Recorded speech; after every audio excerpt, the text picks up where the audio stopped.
सत श्री अकाल, स्वागत है। गौरव शुक्ला मैं तुहाडे नाल बुलेटिन का आगाज करन जा रहा। सब तो पहला पूरे देश का अपडेट तुहानू कोरोना का दवांगे। लगातार मामले बढ़ रहे हैं, इस विचाले सख्ती हो रही है, तो इस सब दे विचाले सुप्रीम कोर्ट ने की कुछ किया भी तुहानू दसांगे। पर शुरुआत अंकड़ियां दे नाल। जी हां, देश दे विच कोरोना का कहर जारी है। 24 घंटिया दे विच 3,60,147 नवे केस रिपोर्ट किए गए हैं पूरे देश दे विच। 24 घंटिया दे विच कोरोना की वजह नाल एक बार फिर तो 3400 तो ज्यादा लोगों की मौत की खबर भी सामने आई है। 3417 लोगों की मौत हुई है। 24 घंटे के रिकॉर्ड 3,732 लोग ठीक भी हुए ने। यह भी एक अंकड़ा जो सब दे ध्यान दे विच आना चाहिए है। देश के 34,13,642 एक्टिव केस इस समय है ने। ध्यान दे विच आने वाला अंकड़ा इस करके है क्योंकि लगातार जिक्र हो रहा है कि देश के विच नवे मामले बहुत सारे आ रहे हैं, पर दूजे पासे एक अंकड़ा यह भी है कि बहुत सारे लोग ठीक भी हो रहे हैं। जो 3,60,000 3,65,000 केस आ रहे हैं तो 3 लाख के करीब लोग ठीक भी हो रहे हैं। तो गिनती ठीक होने वालों की भी बहुत वड्डी है। इस करके सानू इस गल पासे भी ध्यान देना होगा कि कोरोना ये मतलब नहीं कि किसी को कोरोना हो गया तो दूसरी भी बिल्कुल जानलेवा है। बहुत सारे लोग बहुत जल्दी इस कोरोना को मात भी दे रहे हैं। अंकड़े तो टीवी स्क्रीन के उत्ते ने। नवे केस किन्ने आए ने देश के 3,68,147। मौतां हुई ने पिछले 24 घंटिया के 3417। ते जिहड़े ठीक होए लोग ने उन्होंने गिनती भी बहुत है, 3,732। तो ये अंकड़े ने जो असीं तुहाडे तक पहुंचा रहे हैं। हुण अगे वधदे हां ते पंजाब दा रुख करांगे। पंजाब दा अंकड़ा तुहानूं दस दिंदे कि पंजाब दे विच इस समय की कुछ हालात ने। पिछले 24 घंटिया के जिहड़े अंकड़े हैल्थ डिपार्टमेंट के वल्लों जारी किए गए हैं उस दे मुताबिक पंजाब के अंकड़े भी तुहाडी टीवी स्क्रीन के उत्ते 7,327 नवे केस पंजाब दे विच पिछले 24 घंटिया रिपोर्ट किए गए हैं। 157 लोगों की मौत हुई है, जबकि 5,244 लोग ठीक भी हुए हैं जिन्होंने कोरोना को मात दी है। हुण पंजाब के हॉटस्पॉट जिले एक एक करके जिहड़े अहम जिले ने इस समय जिथे बहुत ज्यादा केसेस सामने आ रहे हैं उन्होंने उत्ते एक तुहानूं नजर पाउने आ।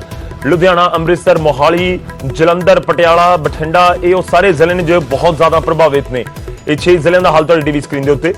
लुधियाना के 1404 केस 24 घंटे नवे केस जिहड़े हैगे ने। अमृतसर थोड़ी जी राहत है, 344 नवे मामले ने। मोहाली च हुण 1000 तो पार पहुंच गई गिनती, 1045 नवे केस ने। जलंधर 725, पटियाला 602 ते बठिंडा दे विच 582। इन नवे मामलों की पूरी जिहड़ी अंकड़े हैं जो लिस्ट है तुहानूं दिखा रहे हैं। मौतों की गिनती भी तुहानूं दस दिंदे। नवे केस जिहड़े आए ने लुधियाना 1404 ने ते 17 लोगों की मौत हुई है। अमृतसर दे विच 344 है पर 15 लोगों की मौत हो गई। मोहाली दे विच 7 लोगों की मौत हुई है। जलंधर 8 लोगों की मौत हुई है। पटियाला दे विच 9 लोगों की मौत हुई है, जबकि बठिंडा दे विच 18 लोगों की। बठिंडा पिछले 48 घंटिया मौतों के मामले सब तो ज्यादा प्रभावित जिला है पंजाब का। जे पिछले अंकड़ा का जिक्र करा एक दिन पहला का तो वह सीगे 20 लोगों की मौत, ते हुण जिहड़ी आई है वह आई है 18। बठिंडा दे विच कहर ज्यादा नजर आ रहा है। हालांकि जरूर हैल्थ डिपार्टमेंट देखना होगा कि मामले इन्ने ज्यादा नहीं ने बठिंडा दे विच जिहड़े नवे केसेस आ रहे हैं, पर मौतों की गिनती बहुत है। 582 नवे केस ने। बठिंडा दे विच 18 लोगों की मौत।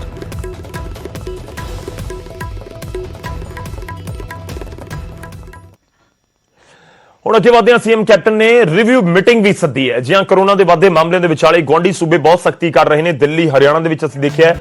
इस विचाले पंजाब के की होर सख्ती होएगी क्योंकि ऑलरेडी 15 तरीक तक गैर जरूरी समान दी दुकानों को बंद कर दिता गया है। तो इस विचाले तुहानूं दस दईए कि एक बार फिर तो रिव्यू मीटिंग अज सद्दी गई है। तो जिहड़े सूबे के सेहत सलाहकार ने मुख्यमंत्री के के तलवार वो भी इस मीटिंग के शामिल होंगे। सीएम कैप्टन ने रिव्यू मीटिंग सद्दी है। कोरोना के वाधे केसां दे विचाले मीटिंग सद्दी गई है। के तलवार कमेटी अपना सुझाव देगी। कमेटी के सुझावों के उत्ते सीएम कोई अहम फैसला लै सकते हैं। पंजाब दे विच कई पाबंदियां ऑलरेडी लग चुकियां ने। असीं सारे जानते हैं कि एक तो 15 तरीक तक school, college, gym, spa centre सब कुछ बंद है। इस दे नाल बंद वो भी कर दित्तियां गईयां ने जिहड़ियां गैर जरूरी चीज़ां ने। अज तुसीं बाजार च जेकर बाहर निकलोगे तो तुहानूं असर नजर आएगा। ट्रैफिक तो लैके दुकानां दे विच चहलकदमी तक, चाहे वो रेडीमेड दी दुकानां होण, हार्डवेयर दी दुकानां होण, या जिहड़ियां होर गैर जरूरी चीज़ां होंदियां ने उन्हां दी दुकानां होण, सबनूं बंद कर दिता गया 15 तरीक तक। तो ये सारियां पाबंदियां लगियां ने। एक एक करके पाबंदियां भी तुहानूं दसदे रहांगे, पर इस सब दे विचाले इस मीटिंग के उत्ते भी नजर है। रुख करदे हां पंकज कपाही साडे सहयोगी इस समय चंडीगढ़ तो साडे नाल जुड़ रहे हैं। पंकज दा रुख करदे हां। पंकज, की कुछ तुहाडे कोल इस समय जानकारी? कोविड रिव्यू मीटिंग किन्ने वजे ते की अहम फैसला हो सकता है? अहम फैसला तो हुण इक्को बचदा लगदा है कि लॉकडाउन, कि इस तरीके की कोई वड्डी जिहड़ी पाबंदी है पंजाब दे विच लोकां दे उत्ते लॉकडाउन वर्गी लगाई जा सकती है? पंकज, गौरव, आज दोपहर 3 बजे मुख्यमंत्री कैप्टन अमरिंदर सिंह ने कोविड रिव्यू मीटिंग सद्दी है और मीटिंग का मकसद यही है कि अगले 2 हफ्ते ਪੰਜਾਬ ਦੇ ਲਈ ਬੇहद ਕ੍ਰੂਸ਼ੀਅਲ ਹੈ। ਪੰਜਾਬ ਵਿੱਚ ਦਿੱਲੀ ਵਰਗੇ ਹਾਲਾਤ ਨਾ ਬਣ ਜਾਣ, ਇਸੇ ਵਜ੍ਹਾ ਕਰਕੇ ਕੋਵਿਡ ਰਿਵਿਊ ਮੀਟਿੰਗ ਜਿਹੜੀ ਉਹ ਸੱਦੀ ਗਈ ਹੈ। ਬੈੱਡ ਜਿਹੜੇ ਨੇ ਉਹ ਵਧਾਏ ਜਾ ਸਕਦੇ ਨੇ ਔਰ ਨਾਲ ਹੀ ਨਾਲ ਆਕਸੀਜਨ ਇਸ ਵੇਲੇ ਪੰਜਾਬ ਦੇ ਵਿੱਚ ਕਿੰਨੀ ਮਾਤਰਾ ਦੇ ਵਿੱਚ ਉਪਲਬਧ ਹੈ, ਇਸ ਮੁਤਲਕ ਫੀਡਬੈਕ ਜਿਹੜੀ ਉਹ ਦਿੱਤੀ ਜਾਏਗੀ ਔਰ ਅਗਲੇ 12 ਦਿਨਾਂ 'ਚ ਕੇਸ ਕਿੱਥੇ ਤੱਕ ਜਾ ਸਕਦੇ ਨੇ, ਕਿਉਂਕਿ ਕੱਲ੍ਹ ਦੇ ਜੋ ਆંકੜੇ ਹੈ ਉਹ ਹੋਰ ਡਰਾਉਣ ਵਾਲੇ ਆ। 7000 ਤੋਂ ਵੱਧ ਮਾਮਲੇ, 150 ਤੋਂ ਵੱਧ ਮੌਤਾਂ, ਇਹ ਜ਼ਰੂਰ ਚਿੰਤਾ ਪੰਜਾਬ ਦੇ ਲਈ ਵਧਾ ਰਹੇ ਨੇ ਔਰ ਇਸੇ ਵਜ੍ਹਾ ਕਰਕੇ ਕੱਲ੍ਹ ਨਵੀਆਂ ਗਾਈਡਲਾਈਨ ਜ਼ਰੂਰ ਆਈਆਂ, ਲੇਕਿਨ ਅਗਲੇ 2 ਹਫ਼ਤੇ ਪੰਜਾਬ ਦੇ ਲਈ ਬੇहद ਕ੍ਰੂਸ਼ੀਅਲ ਨੇ। ਇਸੇ ਵਜ੍ਹਾ ਕਰਕੇ ਮੁੱਖ ਮੰਤਰੀ ਕੈਪਟਨ ਅਮਰਿੰਦਰ ਸਿੰਘ ਆਪਣੇ ਸਲਾਹਕਾਰ ਨਾਲ ਡਾਕਟਰ ਕੇ ਤਲਵਾਰ ਨਾਲ ਫੀਡਬੈਕ ਲੈ ਰਹੇ ਨੇ ਔਰ ਪੁੱਛ ਰਹੇ ਨੇ ਕਿ ਹੋਰ ਕਿਹੜੇ ਕਦਮ ਜਿਹੜੇ ਨੇ ਉਹ ਚੁੱਕੇ ਜਾ ਸਕਦੇ ਨੇ ਤਾਂ ਕਿ ਪੰਜਾਬ 'ਚ ਲੋਕਾਂ ਦੀ ਜਾਨ ਬਚਾਈ ਜਾ ਸਕੇ। ਔਰ ਪੰਜਾਬ 'ਚ ਇੱਕ ਵੱਡੀ ਸਮੱਸਿਆ ਵੀ ਹੈ, ਜਿਵੇਂ ਅਸੀਂ ਪਹਿਲਾਂ ਦੇਖਿਆ ਕਿ ਦਿੱਲੀ ਦੇ ਵਿੱਚ ਹਸਪਤਾਲਾਂ 'ਚ ਬੈੱਡ ਨਹੀਂ ਮਿਲ ਪਾ ਰਹੇ, ਦਿੱਲੀ 'ਚ ਹਸਪਤਾਲ ਪੂਰੀ ਤਰੀਕੇ ਦੇ ਨਾਲ ਫੁੱਲ ਹੈ।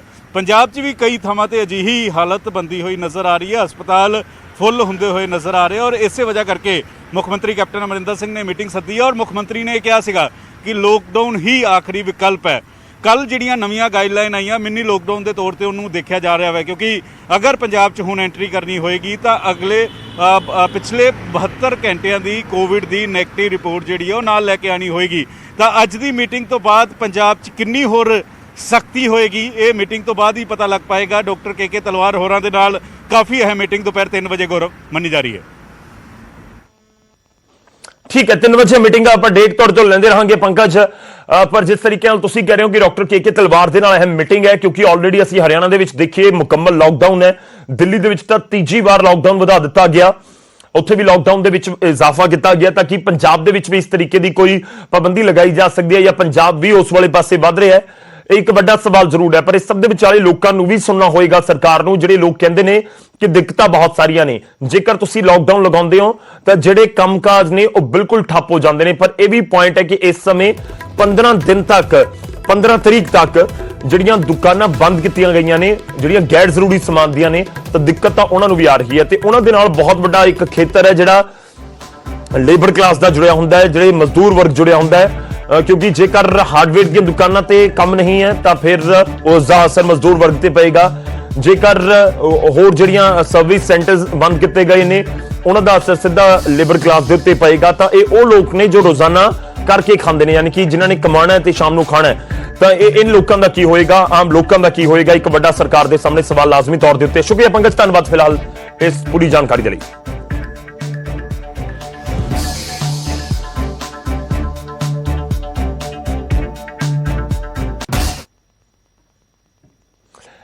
ਤਾਂ ਪੰਜਾਬ ਦੇ ਵਿੱਚ 15 ਮਈ ਤੱਕ ਜਿਹੜੀਆਂ ਸਖਤ ਪਾਬੰਦੀਆਂ ਲੱਗੀਆਂ ਨੇ ਉਹ ਵੀ ਅਸੀਂ ਇੱਕ ਵਾਰ ਤੁਹਾਨੂੰ ਦੱਸ ਦਿੰਦੇ ਹਾਂ। ਜੋ ਪੰਕਜ ਵੀ ਜ਼ਿਕਰ ਕਰ ਰਹੇ ਸੀ, ਗੈਰ ਜ਼ਰੂਰੀ ਸਮਾਨ ਦੀਆਂ ਦੁਕਾਨਾਂ ਬੰਦ ਨੇ, ਮੈਡੀਕਲ ਸੇਵਾਵਾਂ ਦੇ ਨਾਲ ਜੁੜੀਆਂ ਦੁਕਾਨਾਂ ਨੂੰ ਛੋਟ ਹੈ, ਦੁੱਧ ਬ੍ਰੈਡ ਸਬਜ਼ੀਆਂ ਦੀਆਂ ਦੁਕਾਨਾਂ ਖੁੱਲੀਆਂ ਨੇ, ਮੀਟ ਅੰਡੇ ਮੋਬਾਈਲ ਰਿਚਾਰਜ ਦੀਆਂ ਮੋਬਾਈਲ ਰਿਪੇਅਰ ਦੀਆਂ ਦੁਕਾਨਾਂ ਨੂੰ ਵੀ ਛੂਟ ਦਿੱਤੀ ਗਈ ਹੈ।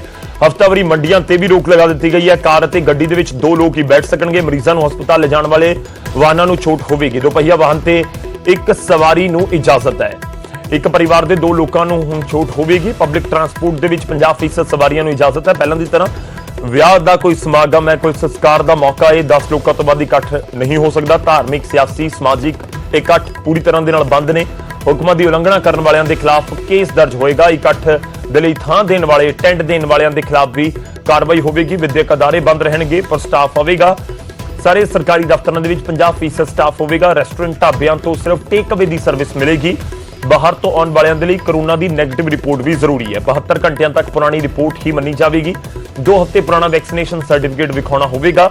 ਰੇਹੜੀ ਅਤੇ ਰਿਕਸ਼ਾ ਚਾਲਕ ਜਿਹੜੇ ਹੈਗੇ ਨੇ ਪੰਜਾਬ ਦੇ ਵਿੱਚ, ਉਹਨਾਂ ਦਾ RT-PCR ਟੈਸਟ ਹੋਵੇਗਾ। ਧਾਰਮਿਕ ਸਥਾਨ ਸ਼ਾਮ 6 ਵਜੇ ਤੱਕ ਬੰਦ ਕਰਨੇ ਹੋਣਗੇ। ਸਾਰੀਆਂ ਭਰਤੀ ਪ੍ਰੀਖਿਆਵਾਂ ਮੁਲਤਵੀ ਕਰ ਦਿੱਤੀਆਂ ਗਈਆਂ ਨੇ। ਨਾਈਟ ਕਰਫਿਊ ਸ਼ਾਮ 6 ਵਜੇ ਤੋਂ ਸਵੇਰੇ 5 ਵਜੇ ਤੱਕ ਹੀ ਹੋਵੇਗਾ। ਵੀਕਐਂਡ ਕਰਫਿਊ ਸ਼ੁੱਕਰਵਾਰ ਸ਼ਾਮ 6 ਵਜੇ ਤੋਂ ਸੋਮਵਾਰ ਸਵੇਰੇ 5 ਤੱਕ ਰਹੇਗਾ। ਉਹ ਜਿਸ ਤਰੀਕੇ ਨਾਲ ਪਹਿਲਾਂ ਇੱਕ ਪੂਰਾ ਪ੍ਰੋਸੈਸ ਚੱਲ ਰਿਹਾ ਸੀ।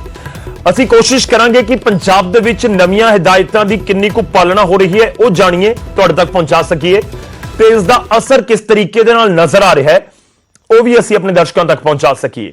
ਇਸ ਸਮੇਂ ਸਾਡੇ ਨਾਲ ਬਠਿੰਡਾ ਤੋਂ ਸਾਡੇ ਸਹਿਯੋਗੀ ਜੁੜ ਰਹੇ ਨੇ, ਸੂਰਜਪਾਨ, ਤੇ ਸਾਡੇ ਨਾਲ ਲੁਧਿਆਣਾ ਤੋਂ ਸਾਡੇ ਸਹਿਯੋਗੀ ਜਸਵੀਰ ਬਰਾੜ ਜੁੜ ਰਹੇ ਨੇ। ਪਹਿਲਾਂ ਲੁਧਿਆਣਾ ਦਾ ਰੁਖ ਕਰਦੇ ਹਾਂ ਜ਼ਸਵੀਰ ਦਾ। ਜਸਵੀਰ, ਲੁਧਿਆਣਾ ਦੇ ਵਿੱਚ ਗੈਰ ਜ਼ਰੂਰੀ ਦੁਕਾਨਾਂ ਕੀ ਬੰਦ ਨੇ? ਅੱਜ ਨਵੀਆਂ ਪਾਬੰਦੀਆਂ ਲਾਗੂ ਤਾਂ ਸਰਕਾਰ ਨੇ ਕੀਤੀਆਂ ਨੇ, ਕਿ ਉਹ ਜ਼ਮੀਨੀ ਪੱਧਰ ਦੇ ਉੱਤੇ ਨਜ਼ਰ ਆ ਰਹੀਆਂ ਨੇ ਪਾਬੰਦੀਆਂ? ਜਸਵੀਰ, ਬਿਲਕੁਲ ਗੌਰਵ, ਦੱਸ ਦੇਵਾਂ ਕਿ ਕੱਲ ਜਦੋਂ ਪਾਬੰਦੀਆਂ ਲਗਾ ਦਿੱਤੀਆਂ ਗਈਆਂ ਸੀ, ਸਰਕਾਰ ਦੇ ਵੱਲੋਂ ਐਲਾਨ ਕਰ ਦਿੱਤਾ ਗਿਆ ਸੀਗਾ ਕਿ ਅੱਜ ਸਵੇਰੇ ਜਦੋਂ ਮਾਹੌਲ ਦੇਖਿਆ ਗਿਆ ਤਾਂ ਜਿਹੜੀਆਂ ਜ਼ਰੂਰੀ ਵਸਤੂ ਦੀਆਂ ਦੁਕਾਨਾਂ ਸੀਗੀਆਂ ਉਹ ਸਾਰੀਆਂ ਖੁੱਲੀਆਂ ਹੋਈਆਂ ਨੇ, ਪਰ ਜਿਹੜੀਆਂ ਗੈਰ ਜ਼ਰੂਰੀ ਦੁਕਾਨਾਂ ਨੇ, ਚਾਹੇ ਉਹ ਕੱਪੜੇ ਦੀ ਦੁਕਾਨ ਹੋਵੇ, ਮਨਿਆਰੀ ਦੀ ਦੁਕਾਨ ਹੋਵੇ ਜਾਂ ਬੂਟਾਂ ਦੀ ਦੁਕਾਨ ਹੋਵੇ, ਉਹ ਸਾਰੀਆਂ ਦੁਕਾਨਾਂ ਬੰਦ ਨੇ। ਇਸ ਸਮੇਂ ਅਸੀਂ ਲੁਧਿਆਣਾ ਦੇ ਚੌੜਾ ਬਾਜ਼ਾਰ, ਜਿੱਥੇ ਕਿ ਮੇਨ ਮਾਰਕੀਟ ਹੈ ਲੁਧਿਆਣਾ ਦੀ, ਉੱਥੇ ਮੌਜੂਦ ਆ। ਤੁਹਾਨੂੰ ਤਸਵੀਰਾਂ ਦਿਖਾ ਦਿੰਦੇ ਹਾਂ ਇੱਕ ਵਾਰ ਕਿ ਸਾਰੀਆਂ ਦੁਕਾਨਾਂ ਨੇ ਉਹ ਬੰਦ ਨੇ, ਪਰ ਜਿਹੜੇ ਦੁਕਾਨਦਾਰ ਨੇ ਉਹ ਜ਼ਰੂਰ ਅੱਜ ਇੱਥੇ ਪਹੁੰਚੇ ਨੇ, ਕਿਉਂਕਿ ਜ਼ਿਆਦਾਤਰ ਦੁਕਾਨਦਾਰਾਂ ਨੂੰ ਜਿਹੜਾ ਨਹੀਂ ਪਤਾ ਸੀਗਾ ਕਿ ਉਹ ਕਿਹੜੀਆਂ ਦੁਕਾਨਾਂ ਬੰਦ ਨੇ ਤੇ ਕਿਹੜੀਆਂ ਦੁਕਾਨਾਂ ਖੁੱਲੀਆਂ ਨੇ। ਇਸ ਦੇ ਲਈ ਪੁਲਿਸ ਦੇ ਵੱਲੋਂ ਜਿਹੜਾ ਹੈ ਬਕਾਇਦਾ ਤੌਰ ਤੇ ਅਨਾਉਂਸਮੈਂਟ ਕੀਤੀ ਜਾ ਰਹੀ ਹੈ ਜਿਹੜੀਆਂ ਦੁਕਾਨਾਂ ਖੁੱਲਣਗੀਆਂ ਤੇ ਕਿਹੜੀਆਂ ਦੁਕਾਨਾਂ ਜਿਹੜੀਆਂ ਬੰਦ ਰਹਿਣਗੀਆਂ। ਇਸ ਦੇ ਲਈ ਜਿਹੜਾ ਹੈ ਪੁਲਿਸ ਦੇ ਵੱਲੋਂ ਬਕਾਇਦਾ ਜਿਹੜੀ ਹੈ ਅਨਾਉਂਸਮੈਂਟ ਕੀਤੀ ਜਾ ਰਹੀ ਹੈ। ਦੁਕਾਨਾਂ ਤਕਰੀਬਨ ਜਿਹੜੀਆਂ ਨੇ ਉਹ ਸਾਰੀਆਂ ਖੁੱਲੀਆਂ ਨੇ, ਪਰ ਜਿਹੜੀਆਂ ਕਰਿਆਨੇ ਦੀਆਂ ਦੁਕਾਨਾਂ ਨੇ ਜਾਂ ਕੋਈ ਮੋਬਾਈਲ ਰਿਪੇਅਰਿੰਗ ਦੀ ਦੁਕਾਨ ਹੈ ਉਹ ਖੁੱਲੀ ਹੈ। ਦੁੱਧ ਬ੍ਰੈਡ ਵਾਲੀਆਂ ਦੁਕਾਨਾਂ ਨੇ ਜਿਹੜੀਆਂ ਖੁੱਲੀਆਂ ਨੇ। ਆਹ ਤਸਵੀਰਾਂ ਦੇ ਵਿੱਚ ਤੁਸੀਂ ਸਾਫ਼ ਤੌਰ ਤੇ ਦੇਖ ਸਕਦੇ ਹੋ ਕਿ ਮੇਨ ਬਾਜ਼ਾਰ ਹੈ ਲੁਧਿਆਣਾ ਦਾ, ਜਿਸ ਨੂੰ ਕਿ ਚੌੜਾ ਬਾਜ਼ਾਰ, ਘੰਟਾ ਘਰ ਕਿਹਾ ਜਾਂਦਾ ਹੈਗਾ। ਇਹ ਸਾਰੀਆਂ ਦੁਕਾਨਾਂ ਜਿਹੜੀਆਂ ਨੇ ਉਹ ਬੰਦ ਨੇ, ਪਰ ਲੋਕ ਜਿਹੜੇ ਨੇ, ਦੁਕਾਨਦਾਰ ਨੇ, ਉਹ ਦੁਕਾਨਾਂ ਤੇ ਜਿਹੜੇ ਨੇ ਉਹ ਪਹੁੰਚੇ ਹੋਏ ਨੇ। ਅਸੀਂ ਲੋਕਾਂ ਦੇ ਨਾਲ ਗੱਲ ਵੀ ਕਰਨ ਦੀ, ਦੁਕਾਨਦਾਰਾਂ ਦੇ ਨਾਲ ਗੱਲ ਕਰਨ ਦੀ ਕੋਸ਼ਿਸ਼ ਕਰਾਂਗੇ ਕਿ ਉਹਨਾਂ ਦਾ ਕੀ ਕਹਿਣਾ ਹੈ। ਬਾਈ ਜੀ, ਦੁਕਾਨਾਂ ਬੰਦ ਨੇ ਅੱਜ, ਫਿਰ ਵੀ ਦੁਕਾਨਦਾਰ ਜਿਹੜੇ ਨੇ ਉਹ ਪਹੁੰਚੇ ਹੋਏ ਨੇ ਕਿ ਪਤਾ ਨਹੀਂ ਸੀ ਕਿ ਅੱਜ ਗਾਈਡਲਾਈਨਾਂ ਜਿਹੜੀਆਂ ਪੰਜਾਬ ਸਰਕਾਰ ਨੇ ਜਾਰੀ ਕੀਤੀਆਂ। ਸਰ ਮੈਂ ਹੀ ਚਾਹੁੰਦਾ, ਮੇਰਾ ਨਾਮ ਮਨੋਜ ਕੁਮਾਰ ਹੈ ਬਈ। ਗਾਈਡਲਾਈਨਸ ਤਾਂ ਹੈਗੀ, ਬਟ ਇਹਨਾਂ ਨੇ ਪਹਿਲਾਂ ਕਿਹਾ ਸੀ ਵੀ ਕੈਪਟਨ ਸਾਹਿਬ ਨੇ ਨਹੀਂ ਲਾਣਾ ਲੋਕਡਾਊਨ, ਬਟ ਹੁਣ ਰਾਤੋਂ ਰਾਤ ਕਹਿ ਦਿੰਦੇ ਵੀ ਕਿਸੇ ਨੂੰ ਪਤਾ ਵੀ ਨਹੀਂ ਹੈ ਵੀ ਸਵੇਰੇ ਆਣਾ ਕਿ ਨਹੀਂ ਆਣਾ। ਬਈ ਸਾਰੇ ਗਰੀਬ, ਕੋਈ ਅੱਜ ਦਾ ਕੰਮ ਤਾਂ ਹੈ ਨਹੀਂ, ਫਿਰ ਵੀ ਗਰੀਬ ਬੰਦੇ ਮਰੀ ਜਾ ਰਹੇ ਆ। ਬੰਦੇ ਦਾ ਔਖਾ ਭਾਜੀ, ਜਾਂ ਤਾਂ ਕੋਈ ਪਹਿਲਾਂ ਦੱਸਦੇ ਜਾਂ ਉਹਨਾਂ ਨੂੰ ਕੁਝ ਗਾਈਡ ਕਰਦੇ ਵੀ ਪੂਰੀ ਤਰ੍ਹਾਂ ਵੀ ਅਸੀਂ ਹੈਗੇ ਆ ਨਾਲ। ਉਹ ਨਾ ਨਾਲ ਹੈ ਨਾ ਕੁਝ ਹੋਰ ਹੈ। ਆਵਾਜਾਈ ਇੰਨੀ ਚਲਦੀ ਪਈ ਹੈ, ਦੁਕਾਨ ਬੰਦ ਕਰਕੇ ਫਾਇਦਾ ਕੀ ਹੈਗਾ? ਆਵਾਜਾਈ ਜਾਂ ਤਾਂ ਸਾਰੀ ਬੰਦ ਕਰਾਓ ਲੋਕਡਾਊਨ ਦਾ, ਤਾਂ ਮਤਲਬ ਦੁਕਾਨਾਂ ਬੰਦ ਕਰਤੀਆਂ, ਥੋੜੀ ਜਿਹੀ ਦਿਹਾੜੀ ਅਗਲੇ ਦਿਨ ਨਹੀਂ ਪੈਣੀ, ਪਰ ਲੋਕਡਾਊਨ ਦਾ ਮਤਲਬ ਇਹ ਹੈ ਵੀ ਲੋਕਡਾਊਨ ਵੀ ਤੁਸੀਂ ਸਾਰੀ ਆਵਾਜਾਈ ਵੀ ਬੰਦ ਕਰਾਓ। ਇਹ ਰਸ਼ ਇੰਨਾ ਹੈਗਾ, ਕਰੋਨਾ ਤਾਂ ਫੇਰ ਹੋਣਾ ਹੀ ਹੈ। ਵੀ ਦੁਕਾਨਾਂ ਬੰਦ ਕਰਾਤੀ, ਕਰੋਨਾ ਨਹੀਂ ਹੋਊਗਾ ਵੀ ਹੁਣ ਵੀ ਹੋਣਾ ਹੀ ਹੈ। ਮੇਰਾ ਮਤਲਬ ਇਹ ਹੀ ਕਹਿਣਾ ਵੀ ਜਾਂ ਤਾਂ ਸਾਰਾ ਬੰਦ ਕਰਾਓ ਜਾਂ ਤਾਂ ਸਾਰਾ ਖੋਲ ਦਿਓ। ਓਕੇ ਜੀ, ਧੰਨਵਾਦ। ਸਾਡੇ ਨਾਲ ਹੋਰ ਗੌਰਵ, ਹੋਰ ਵੀ ਲੋਕ ਜਿਹੜੇ ਮੌਜੂਦ ਨੇ, ਉਹਨਾਂ ਨਾਲ ਗੱਲ ਕਰ ਲੈਣੇ ਆ। ਬਾਈ ਜੀ, ਕੀ ਨਾਮ ਹੈ ਤੁਹਾਡਾ? ਮੇਰਾ ਨਾਮ ਬੱਬੀ ਹੈਗਾ, ਜੌਬ ਕਰਦੇ ਹਾਂ ਅਸੀਂ, ਵਰਕਰ ਹੈਗੇ ਆ। ਤੇ ਕਹਿਣ ਦਾ ਮਤਲਬ ਇੱਦਾਂ ਨਹੀਂ ਹੋਣਾ ਚਾਹੀਦਾ ਜਿੱਦਾਂ ਹੋ ਰਿਹਾ ਵਾ। ਕਹਿੰਦਾ ਮਾੜੇ ਬੰਦੇ ਦੀ ਪ੍ਰੋਬਲਮ ਨੂੰ ਸਮਝੋ। ਲੋਕਡਾਊਨ ਦਾ ਕਰਤਾ ਜਿਹੜਾ ਗਰੀਬ ਬੰਦਾ ਜਿਹਨੇ ਡੇਲੀ ਕਮਾ ਕੇ ਖਾਣਾ ਵਾ, ਹੁਣ ਅਸੀਂ ਡੇਲੀ ਕਮਾ ਕੇ ਖਾਂਦੇ ਹਾਂ। ਹੁਣ ਸਾਨੂੰ ਪਤਾ ਸਾਡੇ ਨਾਲ ਕੀ ਬੀਤਣੀ ਹੈ। ਅਸੀਂ ਸ਼ਾਮ ਨੂੰ ਘਰੇ ਜਾਣਾ, ਸਾਡੇ ਬੱਚੇ ਬੈਠੇ ਆ ਘਰੇ, ਉਹਨਾਂ ਨੂੰ ਕੀ ਜਵਾਬ ਦੇਵਾਂਗੇ? ਜਿਹੜਾ ਡੇਲੀ ਮਜ਼ਦੂਰ ਹੈ, ਗੌਰਮੈਂਟ ਨੇ ਇਹ ਤਾਂ ਚਲੋ ਲੋਕਡਾਊਨ ਲਾਤਾ, ਪਰ ਇਹ ਮਜ਼ਦੂਰ ਦਾ ਵੀ ਸੋਚਣਾ ਹੀ ਨਾ, ਗਰੀਬ ਬੰਦੇ ਦਾ ਕੀ ਬਣੂਗਾ? ਹੁਣ ਅਸੀਂ ਚੌਪਾਂ ਦੇ ਬਾਹਰ ਖੜੇ ਹੋਏ ਆ, ਇੱਥੇ ਕਰੋਨਾ ਨਹੀਂ ਫੈਲਦਾ, ਉੱਦਾਂ ਵੀ ਹੁੰਦਾ। ਤੇ ਕਹਿਣ ਪਤਾ ਨਹੀਂ ਸੀਗਾ ਅੱਜ ਤੁਸੀਂ ਇੱਥੇ? ਪਤਾ ਹੀ ਨਹੀਂ ਸੀ ਕਿਸੇ ਨੂੰ। ਆਪਣੀ ਜੌਬਾਂ ਦੇ ਆ ਗਏ, 20-30 ਰੁਪਏ ਕਿਰਾਇਆ ਲਾ ਕੇ ਆ ਗਏ ਆ। ਉਹੀ 30 ਰੁਪਏ ਦਾ ਆਟਾ ਲੈਂਦਾ, ਕਿਲੋ ਆਟਾ ਨਾਲ ਘਰ ਦੇ 2 ਜੀ 3 ਜੀ ਭੁਗਤਦੇ ਜਾਂਦੇ ਆ। ਹੁਣ 15 ਮਈ ਤੱਕ ਜਿਹੜੀਆਂ ਦੁਕਾਨਾਂ ਬੰਦ ਨੇ, ਜਿਹੜੀਆਂ ਗੈਰ ਜ਼ਰੂਰੀ ਦੁਕਾਨਾਂ, ਕੀ ਸਰਕਾਰ ਨੇ ਜੀ ਕਹਿੰਦਾ ਮਤਲਬ ਜਿਹੜਾ ਪਹਿਲਾਂ ਡਿਸੀਜਨ ਸੀਗਾ ਕਿ ਇੱਕ ਦੁਕਾਨ ਛੱਡ ਕੇ ਇੱਕ ਦਿਨ ਖੁੱਲਦੀ ਸੀ, ਉਹੀ ਡਿਸੀਜਨ ਫਿਰ ਕਰਨਾ ਚਾਹੀਦਾ। ਕਹਿੰਦਾ ਵਰਕਰ ਦਾ ਵੀ ਚੱਲਣਾ ਚਾਹੀਦਾ ਨਾ।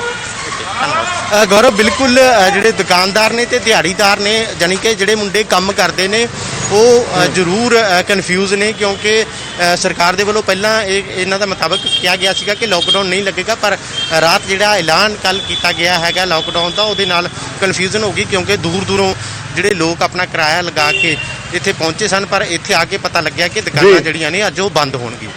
ਜੀ ਗੌਰਵ। ਠੀਕ ਹੈ, ਕਨਫਿਊਜ਼ਨ ਵਾਲੀ ਸਥਿਤੀ ਜ਼ਰੂਰ ਹੁੰਦੀ ਹੈ, ਪਰ ਇਸ ਦਾ ਅਸਰ ਤਾਂ ਨਜ਼ਰ ਆ ਰਿਹਾ ਹੈ। ਜਸਵੀਰ, ਅਸੀਂ ਤੁਹਾਡੇ ਪਿੱਛੇ ਤਸਵੀਰਾਂ ਵੀ ਦੇਖੀਆਂ ਨੇ, ਲੁਧਿਆਣੇ ਦੀਆਂ ਤਸਵੀਰਾਂ, ਲੁਧਿਆਣਾ ਦੇ ਬਾਜ਼ਾਰ ਦੀਆਂ ਤਸਵੀਰਾਂ ਆਮ ਤੌਰ ਤੇ ਇਸ ਤਰੀਕੇ ਨਾਲ ਨਜ਼ਰ ਨਹੀਂ ਆਉਂਦੀਆਂ। ਬਹੁਤ ਭੀੜ-ਭਾੜ ਵਾਲੇ ਬਾਜ਼ਾਰ ਹੈ ਲੁਧਿਆਣਾ ਦੇ ਵਿੱਚ ਜਦੋਂ ਅਸੀਂ ਜ਼ਿਕਰ ਕਰਦੇ ਹਾਂ। ਖੈਰ, ਸਿੱਧਾ ਲੈ ਕੇ ਚੱਲਦੇ ਹਾਂ ਤੁਹਾਨੂੰ ਬਠਿੰਡਾ, ਜਿੱਥੋਂ ਸਾਡੇ ਸਹਿਯੋਗੀ ਸੂਰਜ ਭਾਨ ਸਾਡੇ ਨਾਲ ਜੁੜ ਰਹੇ ਨੇ। ਬਠਿੰਡਾ ਦਾ ਹਾਲ ਜਾਣਾਂਗੇ।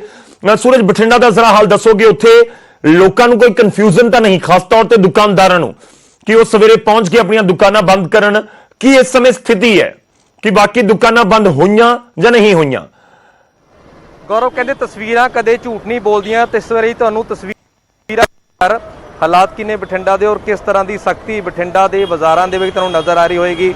ਤਸਵੀਰਾਂ ਤੁਹਾਨੂੰ ਇੱਕ ਮਾਰਕੀਟ ਦੀਆਂ ਦਿਖਾਉਂਦੇ ਹਾਂ, ਔਰ ਪੂਰੀ ਦੀ ਪੂਰੀ ਮਾਰਕੀਟ ਹੈ ਇਹ ਤੁਹਾਨੂੰ ਖੁੱਲੀ ਹੋਈ ਨਜ਼ਰ ਆ ਰਹੀ ਹੈ। ਹਾਲਾਂਕਿ ਇਸ ਦੇ ਵਿੱਚ ਜ਼ਰੂਰੀ ਸੇਵਾਵਾਂ ਵਾਲੀਆਂ ਦੁਕਾਨਾਂ ਵੀ ਨੇ ਔਰ ਜ਼ਿਆਦਾ ਵੱਡੀ ਗਿਣਤੀ ਵਿੱਚ ਇੱਥੇ ਜਿਹੜੀਆਂ ਦੁਕਾਨਾਂ ਨੇ ਉਹ ਮੋਬਾਈਲ ਸ਼ਾਪ ਨੇ। ਹਾਲਾਂਕਿ ਮੋਬਾਈਲ ਸ਼ਾਪ ਦਾ ਜਿਹੜਾ ਫੈਸਲਾ ਸਰਕਾਰ ਨੇ ਇਸ ਵਾਰ ਕੀਤਾ ਉਸ ਨੂੰ ਵੀ ਜ਼ਰੂਰੀ ਵਸਤਾਂ ਦੀ ਸੂਚੀ ਦੇ ਵਿੱਚ ਸ਼ਾਮਲ ਕੀਤਾ, ਪਰ ਜੇ ਇਸ ਤਰ੍ਹਾਂ ਧੜਾਧੜ ਦੁਕਾਨਾਂ ਲਗਾਤਾਰ ਖੁੱਲਣਗੀਆਂ ਤਾਂ ਜ਼ਾਹਿਰ ਤੌਰ ਤੇ ਲੋਕ ਕਹਿ ਰਹੇ ਨੇ ਕਿ ਸਾਨੂੰ ਘਰਾਂ 'ਚ ਬਿਠਾਉਣ ਦਾ ਕੋਈ ਫਾਇਦਾ ਨਹੀਂ ਹੋਏਗਾ। ਤਾਂ ਕਰਕੇ ਲੋਕ ਨੇ ਆਰਾਮ ਦੇ ਨਾਲ ਘਰੋਂ ਬਾਹਰ ਨਿਕਲ ਰਹੇ ਨੇ। ਤਸਵੀਰਾਂ ਦੇ ਵਿੱਚ ਤੁਸੀਂ ਦੇਖ ਸਕਦੇ ਹੋ ਕਿ ਆਵਾਜਾਈ ਹੈ ਜਿਹੜੀ ਉਹ ਆਮ ਦੇ ਵਾਂਗ ਬਠਿੰਡਾ ਦੇ ਵਿੱਚ ਨਜ਼ਰ ਆ ਰਹੀ ਹੈ। ਆਮ ਦੇ ਵਾਂਗ ਲੋਕ ਨੇ ਉਹ ਜਿਹੜੇ ਤੁਹਾਨੂੰ ਸੜਕਾਂ ਤੇ ਖੜੇ ਹੋਏ ਨਜ਼ਰ ਆ ਰਹੇ ਹੋਣਗੇ ਔਰ ਦੂਸਰੇ ਪਾਸੇ ਜਿਹੜਾ ਟ੍ਰੈਫਿਕ ਹੈ ਉਹ ਵੀ ਆਮ ਦੀ ਵਾਂਗ ਚੱਲ ਰਿਹਾ ਹੈ। ਉਸ ਦੇ ਵਿੱਚ ਵੀ ਕੋਈ ਜ਼ਿਆਦਾ ਫਰਕ ਨਹੀਂ ਪਿਆ। ਜਿਸ ਤਰ੍ਹਾਂ ਪਹਿਲੇ ਕਿਹਾ ਸੀ ਕਿ ਬਿਨਾਂ ਕੰਮਕਾਜ ਤੋਂ ਕੋਈ ਸੜਕਾਂ ਤੇ ਨਹੀਂ ਉਤਰੇਗਾ, ਤਾਂ ਬਠਿੰਡਾ ਦੇ ਵਿੱਚ ਫਿਲਹਾਲ ਇਸ ਤਰ੍ਹਾਂ ਦਾ ਨਜ਼ਾਰਾ ਨਜ਼ਰ ਆ ਰਿਹਾ ਕਿ ਜਿਵੇਂ ਕੋਈ ਸਰਕਾਰ ਵੱਲੋਂ ਕੋਈ ਆਦੇਸ਼ ਜਾਰੀ ਨਾ ਹੀ ਕੀਤੇ ਹੋਣ। ਇਸ ਤਰ੍ਹਾਂ ਦੀਆਂ ਤਸਵੀਰਾਂ ਤੁਹਾਨੂੰ ਨਜ਼ਰ ਆ ਰਹੀਆਂ ਹੋਣੀਆਂ। ਹਾਲਾਂਕਿ ਕੁਝ ਦੁਕਾਨਾਂ ਨੂੰ ਬੰਦ ਵੀ ਕੀਤਾ ਗਿਆ। ਉਹ ਦੁਕਾਨਦਾਰ ਨੇ ਉਹ ਨਾਰਾਜ਼ਗੀ ਦੇ ਵਿੱਚ ਨੇ। ਕੁਝ ਲੋਕਾਂ ਨਾਲ ਆਪਾਂ ਗੱਲਬਾਤ ਕਰਨ ਦੀ ਕੋਸ਼ਿਸ਼ ਵੀ ਕਰਦੇ ਆ ਕਿ ਆਖਿਰ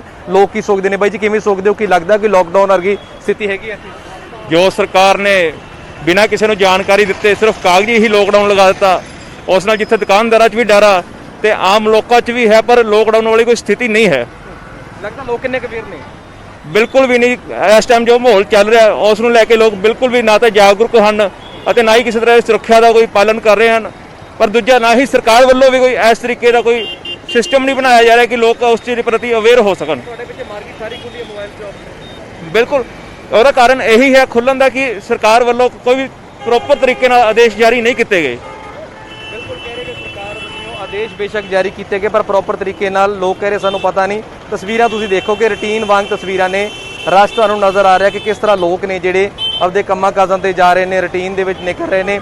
ਪਰ ਕਿਤੇ ਨਾ ਕਿਤੇ ਜਾ ਕੇ ਜਿਹੜੀ ਮੇਨ ਮਾਰਕੀਟਸ ਨੇ ਉਹ ਜ਼ਰੂਰ ਬੰਦ ਨਜ਼ਰ ਆ ਰਹੀਆਂ ਨੇ ਬਠਿੰਡਾ ਦੀਆਂ। ਪਰ ਜਦੋਂ ਇਸ ਤਰ੍ਹਾਂ ਭੀੜ ਭਾੜ ਹੋਰ ਛੋਟੀਆਂ ਮਾਰਕੀਟ ਦੇ ਵਿੱਚ ਨਜ਼ਰ ਹੋਏਗੀ ਤਾਂ ਦੂਸਰੇ ਪਾਸੇ ਜਿਹੜੇ ਮਾਰਕੀਟਸ ਆ ਉਹਨਾਂ ਨੂੰ ਬੰਦ ਕਰਨ ਦਾ ਕੋਈ ਫਾਇਦਾ ਨਜ਼ਰ ਨਹੀਂ ਆ ਰਿਹਾ। ਹਾਲਾਂਕਿ ਤੁਸੀਂ ਵੇਖ ਸਕਦੇ ਹੋ ਕਿ ਜਿਹੜੀ ਸਾਫ਼ ਸਫਾਈ ਨਾਂ ਦੀ ਕੋਈ ਚੀਜ਼ ਨਹੀਂ ਹੈ। ਆ ਜੂਸ ਵਾਲਾ ਲੜਕਾ ਤੁਸੀਂ ਦੇਖ ਸਕਦੇ ਹੋ ਕਿ ਕੋਈ ਮਾਸਕ ਮੂੰਹਾਂ ਦੇ ਉੱਪਰ ਫਿਲਹਾਲ ਇਹਨਾਂ ਦੇ ਨਜ਼ਰ ਨਹੀਂ ਆ ਰਿਹਾ। ਹਾਲਾਂਕਿ ਦੁਕਾਨਾਂ ਨੇ, ਸ਼ਾਪਸ ਨੇ, ਇਹਨਾਂ ਦੀਆਂ ਖੁੱਲੀਆਂ ਨੇ। ਖਾਣ ਪੀਣ ਵਾਲਾ ਸਮਾਨ ਹੈ ਕਿਉਂਕਿ ਜ਼ਿੰਮੇਵਾਰੀ ਤਾਂ ਇਹਨਾਂ ਦੀ ਬਣਦੀ ਹੈ ਕਿਤੇ ਨਾ ਕਿਤੇ ਜਾ ਕੇ। ਬਾਈ ਜੀ ਕੀ ਗੱਲ, ਕੋਈ ਮਾਸਕ ਨਹੀਂ ਲਾਇਆ ਤੁਸੀਂ? वही रुमाल है भाई। ਦੇਖ ਸਕਦੇ ਹੋ ਕਿ ਸਾਰੀ ਦੁਕਾਨ ਹੈ, ਮਾਸਕ ਫਿਲਹਾਲ ਕਿਸੇ ਦੇ ਵੀ ਨਜ਼ਰ ਨਹੀਂ ਆ ਰਹੇ। ਤਾਂ ਕਰਕੇ ਆ ਦੇਖੋ ਕੈਮਰਾ ਦੇਖਦਿਆਂ ਸਾਰੀ ਮਾਸਕ ਹੈ।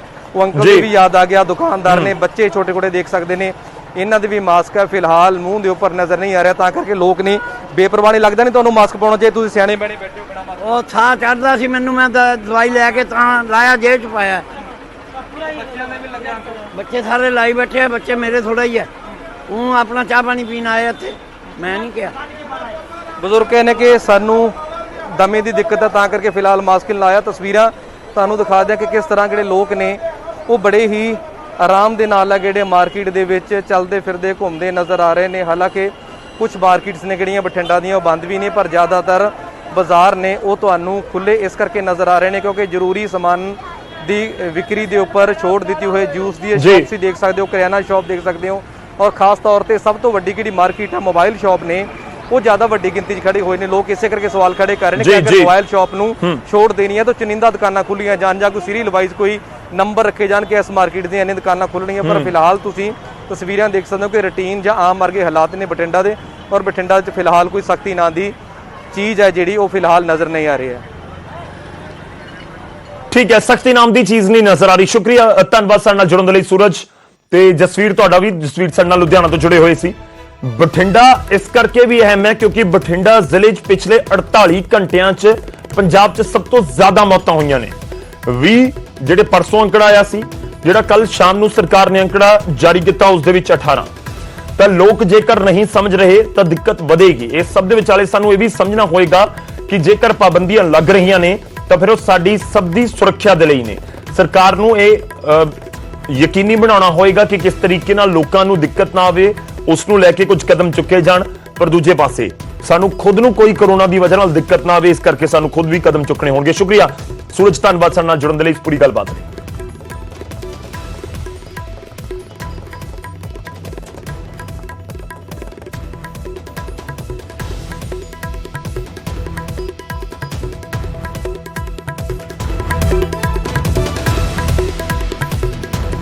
ਤਾਂ ਪੰਜਾਬ ਦੇ ਵਿੱਚ ਜਿਹੜੀਆਂ ਪਾਬੰਦੀਆਂ 15 ਮਈ ਤੱਕ ਹੈਗੀਆਂ ਨੇ ਉਹ ਅਸੀਂ ਤੁਹਾਨੂੰ ਦੱਸ ਰਹੇ ਹਾਂ ਤੇ ਅਹਿਮ ਇਹ ਹੈ ਕਿ ਵੱਖ-ਵੱਖ ਥਾਵਾਂ ਤੇ ਲੋਕਾਂ ਨੂੰ ਕਨਫਿਊਜ਼ਨ ਵੀ ਹੈ ਪਰ ਅਸਰ ਨਜ਼ਰ ਆ ਰਿਹਾ ਹੈ। ਜਿਹੜੀਆਂ ਗੈਰ ਜ਼ਰੂਰੀ ਸਮਾਨ ਦੀਆਂ ਦੁਕਾਨਾਂ ਨੇ ਉਹ ਬੰਦ ਨੇ ਪੰਜਾਬ ਦੇ ਵਿੱਚ। 15 ਮਈ ਤੱਕ ਸਰਕਾਰ ਨੇ ਡਿਸੀਜਨ ਲਿਆ ਕਿ ਤੁਸੀਂ 15 ਮਈ ਤੱਕ ਦੁਕਾਨਾਂ ਬੰਦ ਰੱਖੋ ਤੇ ਜਿਹੜੀਆਂ ਜ਼ਰੂਰੀ ਸਮਾਨ ਦੀਆਂ ਦੁਕਾਨਾਂ ਨੇ ਉਹੀ ਸਿਰਫ ਖੁੱਲਣਗੀਆਂ। ਉਸ ਦੇ ਵਿੱਚ ਕੋਈ ਸਬਜ਼ੀ ਦੀ ਦੁਕਾਨ ਹੈ, ਕੋਈ ਦੁੱਧ ਦੀ ਡੈਰੀ ਹੈ, ਕੋਈ ਕਰਿਆਨੇ ਦੀ ਦੁਕਾਨ ਹੈ, ਉਹ ਖੁੱਲ ਸਕਦੀਆਂ ਨੇ। ਕੋਈ ਮੋਬਾਈਲ ਸ਼ਾਪ ਹੈ, ਜਿਹੜੇ ਰਿਪੇਅਰ ਕਰਦੇ ਨੇ ਜਾਂ ਰੀਚਾਰਜ ਕਰਦੇ ਨੇ, ਉਹ ਵੀ ਦੁਕਾਨ ਖੁੱਲ ਸਕਦੀ ਹੈ। ਇਸ ਤਰੀਕੇ ਨਾਲ ਜਿਹੜੀਆਂ ਪਾਬੰਦੀਆਂ ਲਗਾਈਆਂ ਗਈਆਂ ਨੇ ਉੱਥੇ ਕਿਹਨਾਂ ਨੂੰ ਰਾਹਤ ਹੈ। ਮੈਡੀਕਲ ਸਟੋਰ ਤਾਂ ਆਬਵੀਅਸ ਹੈ ਕਿ ਇਹ ਖੁੱਲੇ ਹੀ ਰਹਿਣਗੇ, ਇਹਨਾਂ ਦੇ ਉੱਤੇ ਕੋਈ ਪਾਬੰਦੀ ਨਹੀਂ ਹੈ ਕਿਉਂਕਿ ਮੈਡੀਕਲ ਐਮਰਜੈਂਸੀ ਨੂੰ ਲੈ ਕੇ ਲੋਕ ਘਰੋਂ ਬਾਹਰ ਵੀ ਨਿਕਲ ਸਕਦੇ ਨੇ, ਜਾ ਵੀ ਸਕਦੇ ਨੇ। ਤਾਂ ਮਿੰਨੀ ਲਾਕਡਾਊਨ ਪੰਜਾਬ ਦੇ ਵਿੱਚ ਕਿਹਾ ਜਾ ਰਿਹਾ ਹੈ ਕਿਉਂਕਿ ਪੰਜਾਬ ਦੇ ਵਿੱਚ ਲੋਕਾਂ ਦੀ ਆਵਾਜਾਈ ਮੰਡੇ ਟੂ ਫਰਾਈਡੇ, ਸੋਮਵਾਰ ਤੋਂ ਸ਼ੁੱਕਰਵਾਰ, ਉਸ ਦੇ ਉੱਤੇ ਕੋਈ ਪਾਬੰਦੀ ਨਹੀਂ ਹੈ ਨਾਈਟ ਕਰਫਿਊ ਨੂੰ ਛੱਡ ਕੇ। ਪਰ ਦੂਜੇ ਪਾਸੇ ਸਖਤੀ ਜ਼ਰੂਰ ਵਧਾਈ ਗਈ ਹੈ। ਪਰ ਗੱਲ ਕਰੀਏ ਗੁਆਂਢੀ ਸੂਬੇ ਦੀ, ਗੁਆਂਢੀ ਸੂਬੇ ਹਰਿਆਣਾ ਦੇ ਵਿੱਚ ਮੁਕੰਮਲ ਲਾਕਡਾਊਨ ਹੈ। ਜੀ ਹਾਂ, ਹਰਿਆਣਾ ਸਰਕਾਰ ਨੇ ਵੱਡਾ ਫੈਸਲਾ ਲਿਆ ਕੋਰੋਨਾ ਦੇ ਖਿਲਾਫ ਕਿ ਇੱਕ ਹਫ਼ਤੇ ਦੇ ਲਈ ਹਰਿਆਣਾ ਦੇ ਵਿੱਚ ਮੁਕੰਮਲ ਲਾਕਡਾਊਨ ਕਰ ਦਿੱਤਾ ਜਾਵੇ। ਅੱਜ ਤੋਂ ਪੂਰੀ ਤਰ੍ਹਾਂ ਜਿਹੜੇ ਬਾਜ਼ਾਰ ਹੈ ਉਹ ਬੰਦ ਕਰ ਦਿੱਤੇ ਗਏ ਨੇ। ਸਿਰਫ ਜ਼ਰੂਰੀ ਸੇਵਾਵਾਂ ਹੀ ਹੁਣ ਜਾਰੀ ਰਹਿਣਗੀਆਂ। 9 ਮਈ ਤੱਕ ਇਹ ਪਾਬੰਦੀਆਂ ਜਾਰੀ ਰਹਿਣਗੀਆਂ। ਇੱਕ ਹਫ਼ਤੇ ਦੇ ਲਈ ਇਹ ਪੂਰਾ ਲਾਕਡਾਊਨ ਹਰਿਆਣਾ ਦੇ ਵਿੱਚ ਲਗਾਇਆ ਗਿਆ। ਹਰਿਆਣਾ 'ਚ ਇਸ ਕਰਕੇ ਵੀ ਸਥਿਤੀ ਬਹੁਤ ਚਿੰਤਾਜਨਕ ਸੀ ਕਿਉਂਕਿ ਮਾਮਲੇ ਲਗਾਤਾਰ ਸਾਹਮਣੇ ਆ ਰਹੇ ਸੀ। 13,000 14,000 ਦੇ ਕਰੀਬ, 12,000 ਇਸ ਤਰੀਕੇ ਨਾਲ। ਯਾਨੀ ਜਦੋਂ ਕੇਸਿਸ ਦੀ ਗਿਣਤੀ ਬਹੁਤ ਜ਼ਿਆਦਾ ਵੱਧ ਰਹੀ ਹੈ ਤਾਂ ਫਿਰ ਕੀ ਆਪਸ਼ਨ ਬਚਦੀ ਹੈ, ਇਹ ਵੀ ਇੱਕ ਵੱਡਾ ਸਵਾਲ ਜ਼ਰੂਰ ਹੈ। ਸਿੱਧਾ ਰੁਕ ਕਰਦੇ ਹਾਂ पंचकुला तो साडे सहयोगी अंकित दुधानी इस समय साडे नाल जुड़ रहे हैं। अंकित, जानना चाहेंगे सबसे पहला सवाल कि लॉकडाउन का कितना असर पंचकुला सहित पूरे हरियाणा में, क्या कुछ आपके पास जानकारी? बिल्कुल बिल्कुल गौरव, अगर पंचकुला की बात करें तो पंचकुला में कहीं ना कहीं असर देखने को मिल रहा है लॉकडाउन का। और मैं आपको अगर दिखाना चाहूं कि किस तरह का लॉकडाउन का असर है, आप देख सकते हैं कि पूरी तरह से बंद हैं और दुकानें बंद हो चुकी हैं पूरी तरह से। दुकानों का बंद है, लेकिन जहां बैंक हैं वो बैंक अभी खुले हैं क्योंकि बैंकों को खुलने की छूट दी गई है। और जहां ये किराने के स्टोर हैं तो ये खुले हैं। तो हम सेक्टर 14 की, पंचकुला की सेक्टर 14 की मार्केट के अंदर मौजूद हैं और यहाँ अमूमन काफ़ी भीड़ रहती है, लेकिन अभी अगर हम देखेंगे तो पूरा खाली नज़र आ रहा है। कहीं ना कहीं पूरी तरह से लोग कहीं नहीं यहाँ आए हैं, कोई भी लोग यहाँ नहीं पहुँचे हैं। अगर सड़कों की बात करें तो सड़कों पर ट्रैफिक कहीं ना कहीं कुछ ज्यादा है। जो पहले होता था, पिछली बार जब लॉकडाउन हुआ था तो कहीं ना कहीं ट्रैफिक के ऊपर भी रोक लगी थी, लेकिन आज जो देखने में आ रहा है वो ट्रैफिक कहीं ना कहीं ज्यादा है। तो उसके ऊपर भी पुलिस को सख्ती लगाने की जरूरत है। लेकिन 9 मई तक हरियाणा में लॉकडाउन किया गया है और 9 मई तक ये लॉकडाउन चलने वाला है। और 9 मई तक लॉकडाउन के अंदर और भी कई दी गई है। तो वो रियायतें जो हैं, अगर बात की जाए तो वो बस स्टैंड के ऊपर कोई जा सकता है, कहीं जाना है तो रेलवे स्टेशन पर जा सकता है, एयरपोर्ट के लिए जा सकता है, वहीं वैक्सीन लगवाने के लिए कोई जाना चाहे तो जा सकता है। वहीं मॉल जो हैं, दुकानें जो हैं, ये दुकानें जो खुली हैं वो मेडिकल की दुकानें खुली हैं, किराने की दुकानें खुली हैं, दूध डेयरी खुली हैं, दूध की दुकानें खुली हैं। वहीं अगर बात की जाए तो जो कंप्यूटर की दुकानें हैं, जो IT की दुकानें हैं, जो मोबाइल की दुकानें हैं, उनको भी छूट दी गई है, वो भी यहाँ खुली हैं। और दूसरी जो बंद की अगर बात की जाए तो सारे जिम जो हैं वो बंद हैं पूरी तरह से। जो धार्मिक संस्थान हैं, जो धार्मिक मंदिर हैं, मस्जिद है, गुरुद्वारा है, वो सब बंद किए गए हैं, उनको सबको बंद किया गया है, वो किसी भी प्रकार से नहीं खुलेंगे। वहीं जो छूट दी गई है वो और सारी चीजों में काफी छूट भी अब की बार दी गई है कि जो पब्लिक ट्रांसपोर्ट है उसके वो भी चलता रहेगा और उसमें 50% जो हाजिरी होगी, जो उपस्थिति होगी वो 50% होगी। तो कहीं ना कहीं जो पब्लिक ट्रांसपोर्ट है वो भी चलता रहेगा। जो आम आदमी की गाड़ी है वो जा सकते हैं, लेकिन 3 आदमी ही उसके अंदर होंगे, ड्राइवर के समेत 3 आदमी होंगे, लेकिन उनके पास वैलिड रीजन होना चाहिए कि वो कहाँ जा रहे हैं, क्या करने जा रहे हैं। तो वैलिड रीजन कम से कम उनके पास होना चाहिए। तो इस तरह की पाबंदियां लगाई गई है और 9 मई तक ये हरियाणा के अंदर लॉकडाउन अभी रहने वाला है, जो घोषणा हुई है। अगर उसके बाद भी जो कोरोना के केस हैं वो काबू नहीं आते हैं तो इस लॉकडाउन को आगे और बढ़ाती है क्या सरकार, ये अभी देखना होगा। और अगर पहले काबू आ जाते हैं तो मुख्यमंत्री खुद कह चुके हैं कि इसको पहले भी हटाया जा सकता है, पहले भी इसको लॉकडाउन को 9 मई से पहले खत्म किया जा सकता है। लेकिन जिस प्रकार से हमने देखा कि लगातार जो मामले सामने आ रहे हैं वो पिछले कल 24 घंटे की बात करें तो 13,500 से ज्यादा मामले सामने आए थे। और अगर मौतों की बात करें तो 145 मौतें, जो हरियाणा में सबसे ज्यादा मौतें हैं 24 घंटे में होने वाली, वो कल हुई है। पूरे हरियाणा में 145 लोगों ने कोरोना के चलते अपना दम तोड़ दिया। तो कहीं ना कहीं एक अपने आप में सोचनीय था, सोचने के लायक एक ये विषय है। इसी को ध्यान में रखते हुए हरियाणा सरकार की ओर से ये लॉकडाउन लगाया गया है। जी शुक्रिया अंकित, धन्यवाद साडे नाल जुड़न दे लई। इस पूरी गलबात दे लई। तां हरियाणा दे विच एक हफ्ते दा मुकम्मल लॉकडाउन है। हालांकि ये भी सरकार ने कहा कि जे सानूं लग्गिया कि स्थिति कंट्रोल च है पहलां खत्म कर सकते हैं, पर जिस तरीके नाल मामले सामने आ रहे हैं तो इस विचाले पहला खत्म होएगा या इसको बढ़ा दिता जाएगा, यह कहना थोड़ा जिहा औखा जरूर है, पर सख्ती इस समय जरूर नजर आ रही है। जेकर असीं हरियाणा का जिक्र करिए, हरियाणा के इस समय पूरे हालात नूं देखिए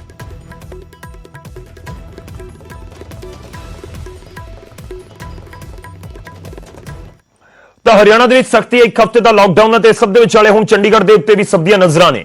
हरियाणा तो बाद हुण चंडीगढ़ के भी सख्ती के असर नजर आ रहे हैं। चंडीगढ़ के भी लॉकडाउन वर्गा कोई फैसला किया जा सकता है। तो अंदाजिए कि अज मीटिंग होने जा रही है तो अज होने वाली मीटिंग के विच फैसला लिया जा सकता है। प्रशासक जो चंडीगढ़ के हैगे ने, पंजाब के राज्यपाल भी ने, वीपी सिंह बदनौर, उन्होंने अगवाई के बैठक होनी है। चंडीगढ़ के 24 घंटिया 860 नवे कोरोना के केस रिपोर्ट किए गए हैं। 7 लोगों की मौत हुई है। लगातार मामले सामने आ रहे हैं। तो इस विचाले कि अज वड्डा कोई फैसला लेगा चंडीगढ़ का प्रशासन कि लॉकडाउन वर्गी स्थिति, क्योंकि पंचकुला के ऑलरेडी लॉकडाउन हो चुका है क्योंकि हरियाणा का हिस्सा है। तो इस विचाले हुण चंडीगढ़ की स्थिति होगी देखने लायक रहेगा।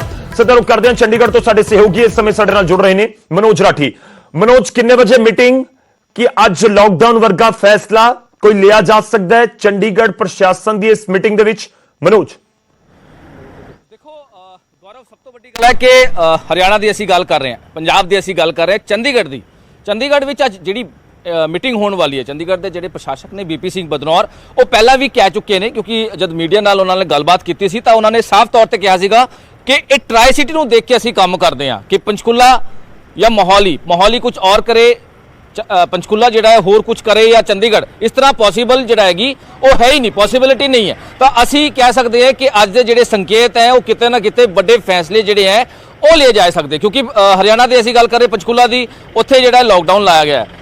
मोहाली की गल के एक तरह का मिनी लॉकडाउन असीं कह सकते हैं, क्योंकि कई जिहड़ी हिदायतां दी गई है, कई रिस्ट्रिक्शन जिहड़ी दी गई है, जिहड़े गैर ਜਿਹੜੇ ਬਿਲਕੁਲ ਜਿਹੜੀ ਦੁਕਾਨਾਂ ਐਸੈਂਸ਼ੀਅਲ ਕਮੋਡਿਟੀਜ਼ ਤੇ ਨਾਲ ਜਿਹੜੀ ਮੈਡੀਕਲ ਸ਼ਾਪਸ ਤੋਂ ਇਲਾਵਾ ਹੋਰ ਜਿਹੜੀ ਦੂਜੀ ਸ਼ਾਪਸ ਨੇ ਉਹਨਾਂ ਨੂੰ ਬੰਦ ਕੀਤਾ ਗਿਆ ਹੈ 15 ਮਈ ਤੱਕ।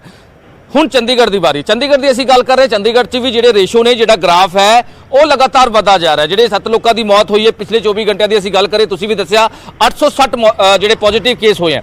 ਤਾਂ ਹੁਣ ਅੱਜ ਜਿਹੜੀ ਮੀਟਿੰਗ ਹੋਣ ਵਾਲੀ ਹੈ ਕਰੀਬ 12 ਵਜੇ ਇਹ ਮੀਟਿੰਗ ਹੋਣਗੀ ਸ਼ੁਰੂ, ਤੇ ਇਹਦੇ ਵਿੱਚ ਜਿਹੜੇ ਸੰਕੇਤ ਹੁਣ ਤੱਕ ਮਿਲ ਰਹੇ ਹਨ ਗੌਰਵ ਕਿ ਲੋਕਡਾਊਨ ਜਾਂ ਫਿਰ ਜਿਹੜੇ ਵੱਡੀ ਰਿਸਟ੍ਰਿਕਸ਼ਨਸ ਹੈ ਉਹ ਜ਼ਰੂਰ ਲੱਗ ਸਕਦੀਆਂ। ਹਾਲਾਂਕਿ ਇਸ ਤੋਂ ਪਹਿਲਾਂ ਵੀ ਕਈ ਵੱਡੇ ਫੈਸਲੇ ਜਿਹੜੇ ਆ ਪ੍ਰਸ਼ਾਸਕ ਵੱਲੋਂ ਲਿੱਤੇ ਗਏ ਸੀ। ਜੇ ਆਪਾਂ ਗੱਲ ਕਰੀਏ ਹੋਟਲਸ, ਜਿਮ, ਸਪਾ, ਕਈ ਜਿਹੜੀ 50% ਦੀ ਜਿਹੜੀ क्षमता ਹੈ ਉਹਦੇ ਨਾਲ ਵੀ ਗੱਲ ਕੀਤੀ ਗਈ ਸੀ। ਲੇਕਿਨ ਹੁਣ क्योंकि ट्राई सिटी की असीं गल कर रहे हैं, ट्राई सिटी विच लगातार जिहड़े ग्राफ है वो लगातार बढ़ता जा रहा है। इस करके चंडीगढ़ विच भी अज वड्डे फैसले लिए जा सकते हैं। लॉकडाउन के नाल हजे आपां गल करिए ऑड इवन दा भी जिहड़ा एक सामने आई सी कि दुकानां जिहड़ी गैदरिंग जिथे ज़्यादा घट होंदी है, सैक्टर 22 की असीं गल कर रहे हैं, सैक्टर 19 की असीं गल कर रहे हैं, सैक्टर 41 की कृष्णा मार्केट की गल कर रहे हैं। ये जिहड़ी मार्केट्स ने इत्थे इकट्ठ ना होवे, गैदरिंग ना होवे, उसनूं किस तरह आपां करिए, इस करके ऑड इवन का भी एक सामने फार्मूला इन्होंने गल की सी। लेकिन हुण क्योंकि हरियाणा लॉकडाउन जिहड़ा ला दिता गया है, पंजाब विच भी एक तरह का आपां कह सकते हैं लॉकडाउन है क्योंकि काफ़ी उत्थे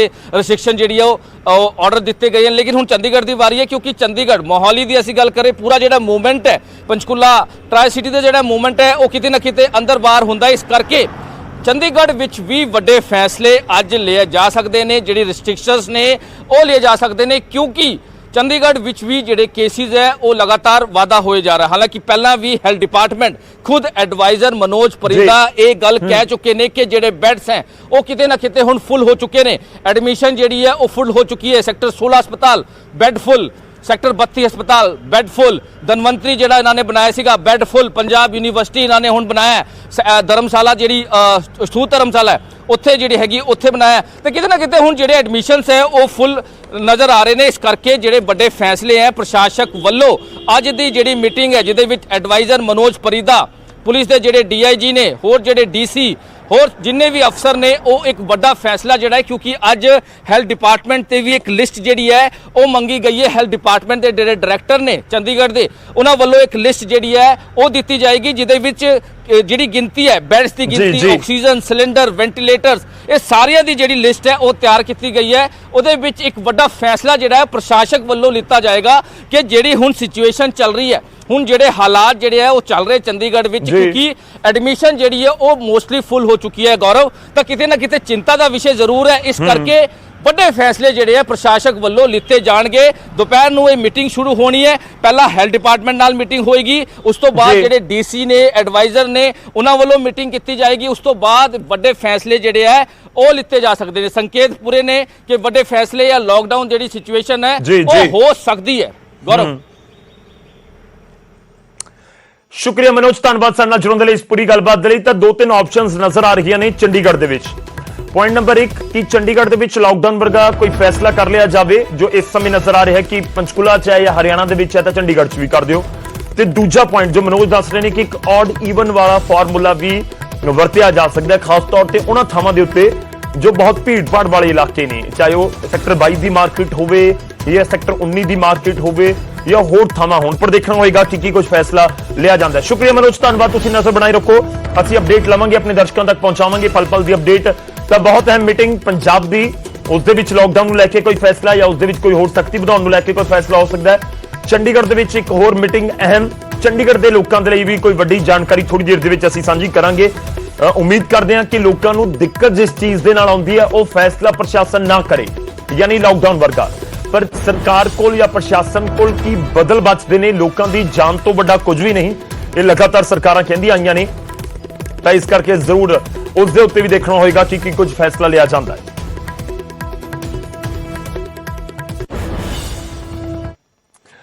ਇਸ ਸਭ ਦੇ ਵਿਚਾਲੇ ਸੁਪਰੀਮ ਕੋਰਟ ਕੀ ਕਹਿ ਰਿਹਾ, ਦੇਸ਼ ਦੀ ਸਭ ਤੋਂ ਵੱਡੀ ਅਦਾਲਤ ਕੇਂਦਰ ਤੇ ਸੂਬਾ ਸਰਕਾਰਾਂ ਨੂੰ ਕੀ ਕਹਿ ਰਹੀ ਹੈ, ਉਹ ਵੀ ਸਾਨੂੰ ਦੇਖਣਾ ਤੇ ਸਮਝਣਾ ਹੋਏਗਾ।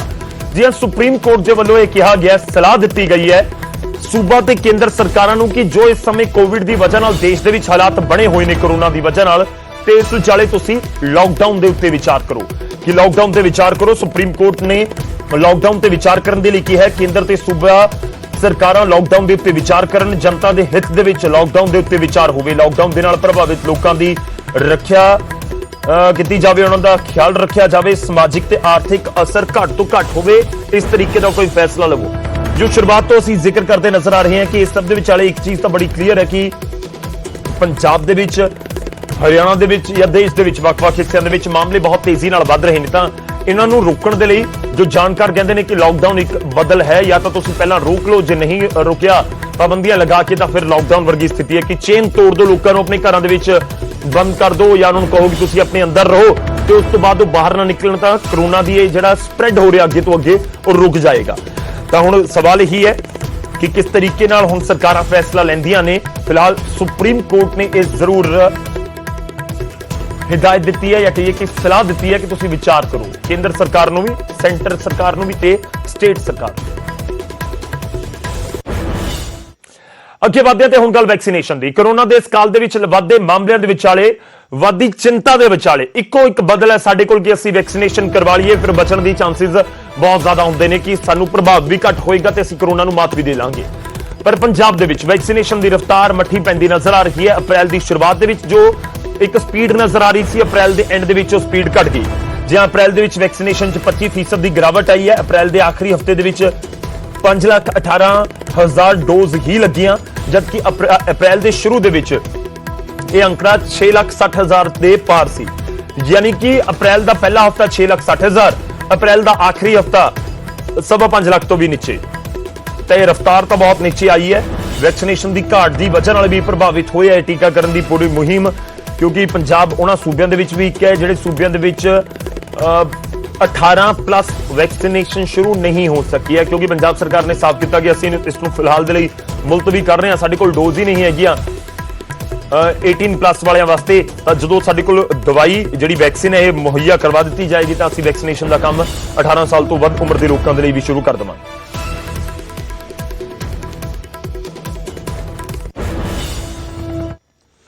ਗੱਲ ਦਿੱਲੀ ਦੀ ਕਰ ਲੈਂਦੇ ਹਾਂ। ਪੰਜਾਬ ਦੇ ਵਿੱਚ ਬੇਸ਼ੱਕ 18 ਸਾਲ ਤੋਂ ਵੱਧ ਤੇ 44 ਸਾਲ ਦੇ ਲੋਕਾਂ ਤੱਕ ਦੇ ਲਈ ਵੈਕਸੀਨੇਸ਼ਨ ਦਾ ਜਿਹੜਾ ਪ੍ਰੋਸੈਸ ਹੈ ਉਹ ਸ਼ੁਰੂ ਨਹੀਂ ਕੀਤਾ ਗਿਆ, ਪਰ ਦੂਜੇ ਪਾਸੇ ਦਿੱਲੀ 'ਚ ਕਰ ਦਿੱਤਾ ਗਿਆ। ਦਿੱਲੀ 'ਚ ਅੱਜ ਤੋਂ 18+ ਜਿਨ੍ਹਾਂ ਦੀ ਉਮਰ ਹੈ ਉਹ ਵੈਕਸੀਨੇਸ਼ਨ ਕਰਵਾ ਸਕਦੇ ਨੇ।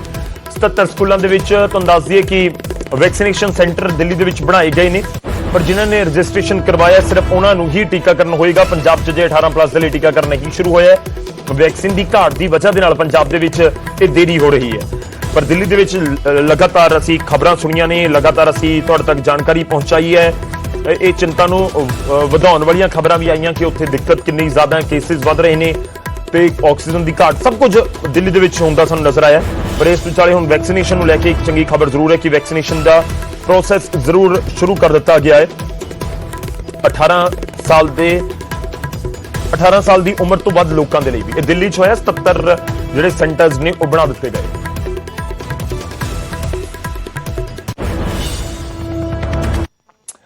ਹੁਣ ਵੱਧਿਆਂ ਤੇ ਗੱਲ ਹੋਵੇਗੀ ਸੁਖਬੀਰ ਸਿੰਘ ਬਾਦਲ ਹੋਰਾਂ ਦੀ। ਸੁਖਬੀਰ ਸਿੰਘ ਬਾਦਲ ਵੀ ਲੋਕਾਂ ਨੂੰ ਅਪੀਲ ਕਰਦੇ ਨਜ਼ਰ ਆ ਰਹੇ ਨੇ। ਦਰਅਸਲ ਕੋਰੋਨਾ ਦੇ ਇਸ ਕਾਲ ਦੇ ਵਿੱਚ ਉਹ ਅਪੀਲ ਕਰ ਰਹੇ ਨੇ ਕਿ ਵੈਕਸੀਨੇਸ਼ਨ ਸਾਡੇ ਕੋਲ ਇੱਕ ਬਦਲ ਹੈ ਜਿਸ ਦੇ ਜ਼ਰੀਏ ਅਸੀਂ ਕੋਰੋਨਾ ਨੂੰ ਮਾਤ ਦੇ ਸਕਦੇ ਹਾਂ ਤੇ ਇਸ ਵਿਚਾਲੇ ਸਭ ਦੇ ਸਾਥ ਦੀ ਜ਼ਰੂਰਤ ਵੀ ਹੈ। ਕੀ ਕੁਝ ਕਿਹਾ ਸੁਖਬੀਰ ਸਿੰਘ ਬਾਦਲ ਨੇ, ਉਹ ਤੁਹਾਨੂੰ ਸੁਣਾਓ। ਸਭ ਤੋਂ ਪਹਿਲੇ ਮੈਂ ਸਾਰੇ ਪੰਜਾਬੀਆਂ ਨੂੰ ਬੇਨਤੀ ਕਰਨਾ ਚਾਹੁੰਦਾ ਹਾਂ ਕਿ ਇਸ ਬਿਮਾਰੀ ਨੂੰ ਤਾਂ ਜਿੱਤ ਸਕਦੇ ਹਾਂ ਜੇ ਆਪਾਂ ਵੈਕਸੀਨੇਸ਼ਨ ਕਰਾਈਏ। ਮੈਂ ਪਿਛਲੇ 2-3 ਮਹੀਨਿਆਂ 'ਚ ਕਈ ਲੋਕਾਂ ਨੂੰ ਮਿਲਿਆ, ਪਿੰਡਾਂ 'ਚ ਗਿਆ, ਸ਼ਹਿਰਾਂ 'ਚ ਗਿਆ, ਮੰਡੀਆਂ 'ਚ ਗਿਆ। ਆਮ ਜਨਤਾ ਦੇ ਮਨ 'ਚ ਵੈਕਸੀਨੇਸ਼ਨ ਦੇ ਖਿਲਾਫ ਧਾਰਨਾ ਬਣੀ ਹੈ ਕਿ ਇਹਦਾ ਕੋਈ ਫਾਇਦਾ ਨਹੀਂ ਤੇ ਇਹਦਾ ਨੁਕਸਾਨ ਹੋ ਜਾਂਦਾ ਹੈ ਤੇ ਉਹ ਵੈਕਸੀਨੇਸ਼ਨ ਤਰਫ ਮਨ ਬਣਾ ਨਹੀਂ ਰਹੇ। ਮੈਂ ਸਾਰੇ ਪੰਜਾਬੀਆਂ ਨੂੰ ਤੇ ਦੇਸ਼ ਵਾਸੀਆਂ ਨੂੰ ਇਹ ਕਹਿਣਾ ਚਾਹੁੰਦਾ ਜੇ ਆਪਾਂ ਵੈਕਸੀਨੇਸ਼ਨ ਕਰਾਂਗੇ ਤਾਂ ਹੀ ਆ ਜੰਗ ਜਿੱਤਾਂਗੇ। ਤਾਂ ਵੈਕਸੀਨੇਸ਼ਨ ਦੀ ਅਪੀਲ ਹਰ ਪਾਸੇ ਹੋ ਰਹੀ ਹੈ। ਅਸੀਂ ਵੀ ਅਪੀਲ ਕਰ ਰਹੇ ਹਾਂ, ਨਿਊਜ਼ 18 ਪੰਜਾਬ ਵੀ ਸਾਡੀ ਮੁਹਿੰਮ ਹੈ ਸੰਜੀਵਨੀ, ਉਸ ਦੇ ਜ਼ਰੀਏ ਵੀ ਅਸੀਂ ਅਪੀਲ ਇਹੀ ਕਰ ਰਹੇ ਹਾਂ ਕਿ ਵੈਕਸੀਨੇਸ਼ਨ ਜ਼ਰੂਰ ਕਰਵਾਓ। ਜਿਨ੍ਹਾਂ ਦੀ ਉਮਰ ਦੇ ਲਿਹਾਜ਼ ਨਾਲ ਇਸ ਸਮੇਂ ਅਵੇਲੇਬਲ ਹੈ ਉਹ ਜ਼ਰੂਰ ਵੈਕਸੀਨੇਸ਼ਨ ਕਰਵਾਉਣ। ਪਰ ਅੱਗੇ ਵਧਦੇ ਹਾਂ ਤਾਂ ਹੁਣ ਅਗਲੀ ਵੱਡੀ ਖਬਰ ਦਾ ਰੁਖ ਕਰਦੇ ਹਾਂ। ਸੂਬੇ ਦੇ ਸਿਹਤ ਮੰਤਰੀ ਦੀ ਗੱਲ ਹੋਏਗੀ। ਸਿਹਤ ਮੰਤਰੀ ਬਲਬੀਰ ਸਿੱਧੂ ਦੇ ਖਿਲਾਫ ਪੁਲਿਸ ਸ਼ਿਕਾਇਤ ਹੋਈ ਹੈ। ਜੀ ਹਾਂ, ਅਕਾਲੀ ਦਲ ਨੇ ਦਰਜ ਕਰਵਾਈ ਹੈ ਸ਼ਿਕਾਇਤ। ਕਰੋਨਾ ਨਿਯਮਾਂ ਦੀ ਉਲੰਘਣਾ ਦਾ ਇਲਜ਼ਾਮ ਹੈ। ਤੁਹਾਨੂੰ ਦੱਸ ਦਈਏ ਕਿ ਇਲਜ਼ਾਮ ਲੱਗੇ ਨੇ ਕਿ ਕਰੋਨਾ ਨਿਯਮਾਂ ਦੀ ਉਲੰਘਣਾ ਕੀਤੀ ਗਈ ਹੈ।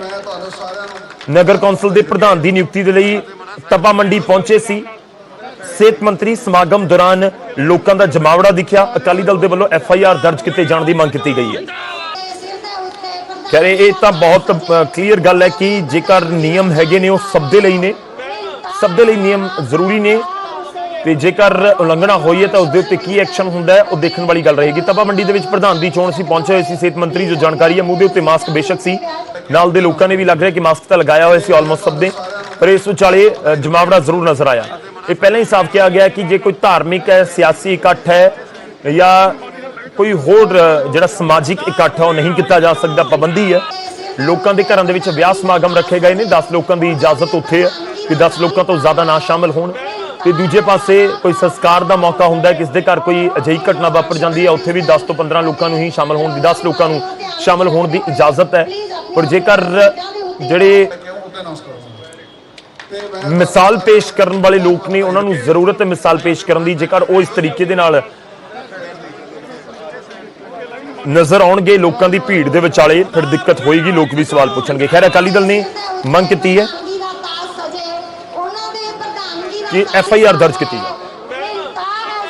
ਪਿਛਲੇ ਦਿਨੀ ਨਗਰ ਕੌਂਸਲ ਤਪਾ ਦੇ ਜਿਹੜੇ ਪ੍ਰਧਾਨ, ਵਾਈਸ ਪ੍ਰਧਾਨ ਦੀ ਤਾਜਪੋਸ਼ੀ ਦੇ ਸੰਬੰਧ ਦੇ ਵਿੱਚ ਇੱਕ ਬੜਾ ਵੱਡਾ ਸਮਾਰੋਹ ਰੱਖਿਆ ਗਿਆ ਇਹਨਾਂ ਨੇ, ਜਿਹਦੇ ਵਿੱਚ ਕਰੀਬ 500 ਤੋਂ ਵੱਧ ਇੱਥੇ ਲੋਕ ਇਕੱਠੇ ਹੋਏ, ਜਿਹਦੀ ਪ੍ਰਧਾਨਗੀ ਸਰਦਾਰ ਬਲਬੀਰ ਸਿੰਘ ਸਿੱਧੂ ਸਿਹਤ ਮੰਤਰੀ ਪੰਜਾਬ ਨੇ ਕੀਤੀ। ਉਸ ਸਮਾਗਮ ਦੇ ਵਿੱਚ ਅਸੀਂ ਅੱਜ ਐਪਲੀਕੇਸ਼ਨ ਦੇ ਨਾਲ ਫੋਟੋਆਂ ਵੀ ਦਿੱਤੀਆਂ, ਸਬੂਤ ਦਿੱਤੇ ਨੇ, ਮਤਲਬ ਕਿ ਕਰੋਨਾ ਨਿਯਮਾਂ ਦੀਆਂ ਬਿਲਕੁਲ ਧੱਜੀਆਂ ਉਡਾਈਆਂ ਗਈਆਂ।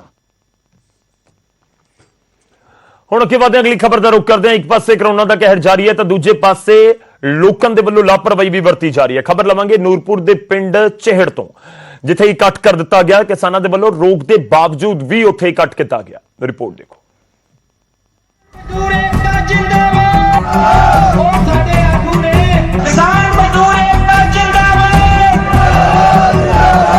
कोरोना ने अजिही रफ्तार फड़ी कि हर पासे तबाही दा मंजर है। कई घरां च 70 विस चुक्या है। कोरोना कई जानां लै चुक्या है। पॉजिटिव मामले रुक नहीं रहे। सरकारां ने सख्ती कीती है ते लोकां नूं कोरोना तो बचाउण लई इकट्ठां ते पाबंदी लगाई है। पर इस दे बावजूद ਨੂਰਪੁਰ ਪੈਦੀ ਦੇ ਪਿੰਡ ਚਹਿੜ ਚ ਨਿਯਮਾਂ ਦੀਆਂ ਧੱਜੀਆਂ ਉਡਾਈਆਂ ਗਈਆਂ। ਕਿਸਾਨ ਮਜ਼ਦੂਰ ਏਕਤਾ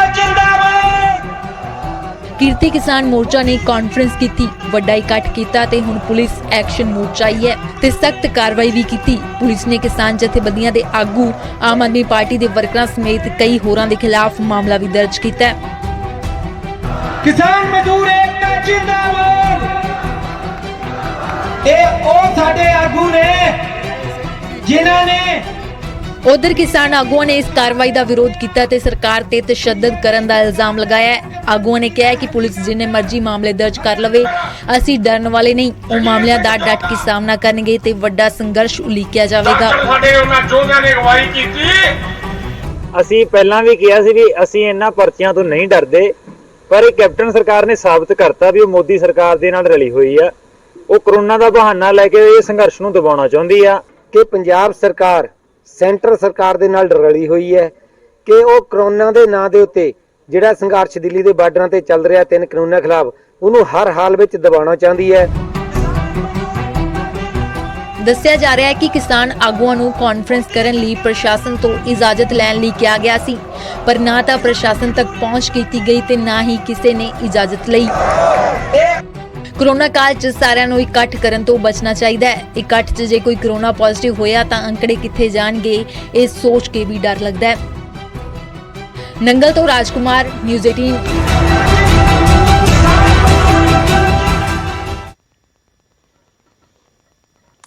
ਤਾਂ ਸਵਾਲ ਤਾਂ ਇਹ ਹੈ ਕਿ ਜੇਕਰ ਨਿਯਮਾਂ ਦੀ ਪਾਲਣਾ ਨਹੀਂ ਕੀਤੀ ਗਈ ਤਾਂ ਫਿਰ ਆਉਣ ਵਾਲੇ ਦਿਨਾਂ ਦੇ ਵਿੱਚ ਦਿੱਕਤ ਵੱਧ ਸਕਦੀ ਹੈ ਤੇ ਸਾਨੂੰ ਸਾਰਿਆਂ ਨੂੰ ਧਿਆਨ ਰੱਖਣਾ ਹੋਵੇਗਾ। ਪੁਲਿਸ ਕਾਰਵਾਈ ਵੀ ਕਰ ਰਹੀ ਹੈ, ਪਰ ਇਸ ਸਭ ਦੇ ਵਿਚਾਲੇ ਅਗਲੀ ਖਬਰ ਦਾ ਰੁਖ ਕਰਦੇ ਹਾਂ। ਅਗਲੀ ਖਬਰ ਬਹਾਦੁਰਗੜ੍ਹ ਤੋਂ ਹੈ, ਜਿੱਥੇ ਅੱਗ ਨੇ ਤਾਂਡਵ ਮਚਾਇਆ। ਇੱਕ ਫੈਕਟਰੀ ਦੇ ਵਿੱਚ ਅੱਗ ਲੱਗੀ ਹੈ, ਉਸ ਦੀਆਂ ਤਸਵੀਰਾਂ ਕੁਝ ਸਾਹਮਣੇ ਆਈਆਂ ਨੇ। ਵੱਡੀ ਖਬਰ ਹੈ, ਵੱਡਾ ਨੁਕਸਾਨ ਹੋਇਆ, ਲੱਖਾਂ ਦੇ ਨੁਕਸਾਨ ਦਾ ਖਦਸ਼ਾ ਜਤਾਇਆ ਜਾ ਰਿਹਾ ਹੈ। ਫੈਕਟਰੀ ਨੂੰ ਭਿਆਨਕ ਅੱਗ ਲੱਗੀ ਹੈ, ਕੱਚਾ ਤੇ ਤਿਆਰ ਮਾਲ ਸੜ ਕੇ ਸੁਆਹ ਹੋ ਗਿਆ ਹੈ। ਲੱਖਾਂ ਰੁਪਏ ਦੇ ਨੁਕਸਾਨ ਦਾ ਖਦਸ਼ਾ ਹੈ। ਸਵੇਰੇ 6 ਵਜੇ ਦੇ ਕਰੀਬ ਫੈਕਟਰੀ ਦੇ ਵਿੱਚ ਅੱਗ ਲੱਗੀ।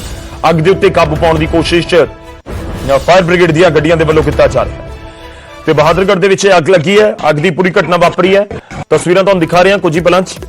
ਸਵੇਰੇ 6 ਵਜੇ ਦੇ ਕਰੀਬ ਇਹ ਫੈਕਟਰੀ ਦੇ ਵਿੱਚ ਅੱਗ ਲੱਗੀ। ਕਿਸ ਤਰੀਕੇ ਨਾਲ ਭਾਂਬੜ ਉੱਥੇ ਅੱਗ ਦਾ ਵੇਖਣ ਨੂੰ ਮਿਲਿਆ, ਕਿਉਂਕਿ ਜ਼ਬਰਦਸਤ ਅੱਗ ਸੀ ਤੇ ਜੋ ਅੰਦਰ ਕੱਚਾ ਮਾਲ ਤੇ ਤਿਆਰ ਮਾਲ ਸੀ ਜੋ ਫੈਕਟਰੀ ਦਾ, ਉਹ ਸੜ ਕੇ ਸੁਆਹ ਹੋ ਗਿਆ ਔਰ ਵੱਡੇ ਪੱਧਰ ਦੇ ਉੱਤੇ ਨੁਕਸਾਨ ਹੋਇਆ। ਫਾਇਰ ਬ੍ਰਿਗੇਡ ਦੀਆਂ ਟੀਮਾਂ ਪਹੁੰਚੀਆਂ ਹੋਈਆਂ ਨੇ, ਅੱਗ ਦੇ ਉੱਤੇ ਕਾਬੂ ਪਾਉਣ ਦੀਆਂ ਕੋਸ਼ਿਸ਼ ਜਾਰੀ।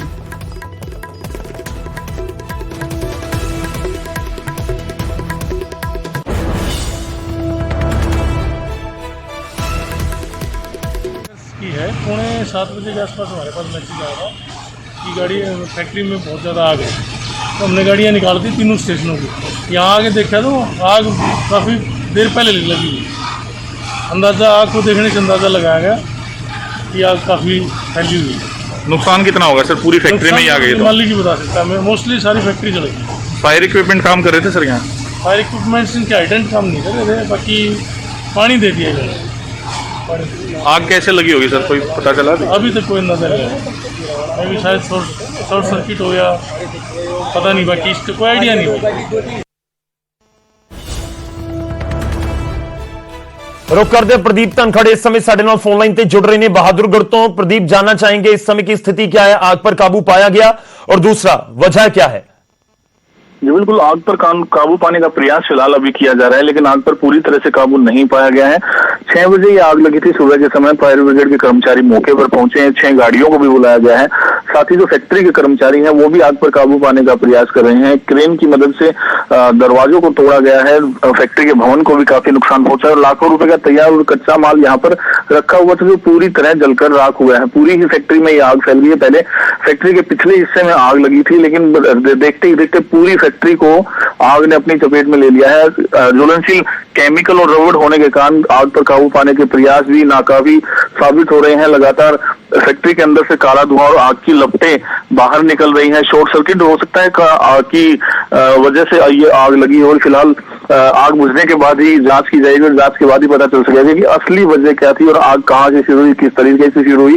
फिलहाल फायर ब्रिगेड के कर्मचारी जो आग को काबू पाने का प्रयास कर रहे हैं, लेकिन अब भी आग वैसे ही दरक रही है क्योंकि रबड़ है वो ज्वलनशील होती है और ज्वलनशील जो ब्रेक बनाए जाते हैं यहाँ गाड़ियों के, वो रबड़ के बनते हैं। वो रबड़ भी यहाँ पर काफी संख्या में रखी हुई थी। कुछ तैयार माल था, कच्चा माल था, सभी में आग लगी थी और आग फिलहाल पूरी तरह से काबू नहीं पाया जा सका आग पर। कोई मजदूर तो अंदर नहीं था? जी नहीं गौरव, दरअसल जिस समय फैक्ट्री में आग लगी उस समय कोई भी अंदर मौजूद नहीं था, सिर्फ सिक्योरिटी गार्ड मौजूद थे। उन्होंने ही फायर ब्रिगेड को इस घटना की सूचना दी है। फायर ब्रिगेड के अधिकारी आए हैं और अधिकारियों के आने के बाद फैक्ट्री के मालिक को भी इस घटना के बारे में अवगत करवाया गया। फिलहाल फैक्ट्री मालिक भी फैक्ट्री में ही मौजूद है और आग पर काबू पाने के प्रयास वो लगातार वो भी खुद भी जुटे हुए हैं। शुक्रिया प्रदीप, ਧੰਨਵਾਦ ਸਾਡੇ ਨਾਲ ਜੁੜਨ ਦੇ ਲਈ, ਇਸ ਪੂਰੀ ਗੱਲਬਾਤ ਦੇ ਲਈ। ਫੈਕਟਰੀ ਦੇ ਵਿੱਚ ਰਾਹਤ ਦੀ ਖਬਰ ਇਹ ਹੈ ਕਿ ਕੋਈ ਮੌਜੂਦ ਨਹੀਂ ਸੀ, ਇਸ ਕਰਕੇ ਕੋਈ ਜਾਨੀ ਨੁਕਸਾਨ ਨਹੀਂ ਹੋਇਆ, ਬਚਾ ਰਿਹਾ ਹੈ। ਤੇ ਦੂਜਾ ਨੁਕਸਾਨ ਬਹੁਤ ਵੱਡੇ ਪੱਧਰ ਦੇ ਉੱਤੇ ਹੋਇਆ ਹੈ, ਜਿਵੇਂ ਅਸੀਂ ਸੁਣ ਵੀ ਰਹੇ ਸੀ ਉੱਥੇ ਜਿਹੜੇ ਸ਼ਖਸ ਮੌਜੂਦ ਸੀ ਤੇ ਸੜ ਕੇ ਪੂਰੀ ਤਰ੍ਹਾਂ ਸੁਆਹ ਹੋ ਗਈ ਹੈ ਫੈਕਟਰੀ। ਖੈਰ ਅੱਗ ਦੀ ਵਜ੍ਹਾ ਦਾ ਅਜੇ ਤੱਕ ਤਾਂ ਪਤਾ ਨਹੀਂ ਲੱਗ ਸਕਿਆ ਕਿ ਕਿਉਂ ਲੱਗੀ, ਪਰ ਫਾਇਰ ਬ੍ਰਿਗੇਡ ਦੀਆਂ ਗੱਡੀਆਂ ਜ਼ਰੂਰ ਲੱਗੀਆਂ ਹੋਈਆਂ ਨੇ ਅੱਗ ਉੱਤੇ ਕਾਬੂ ਪਾਉਣ ਦੇ ਲਈ।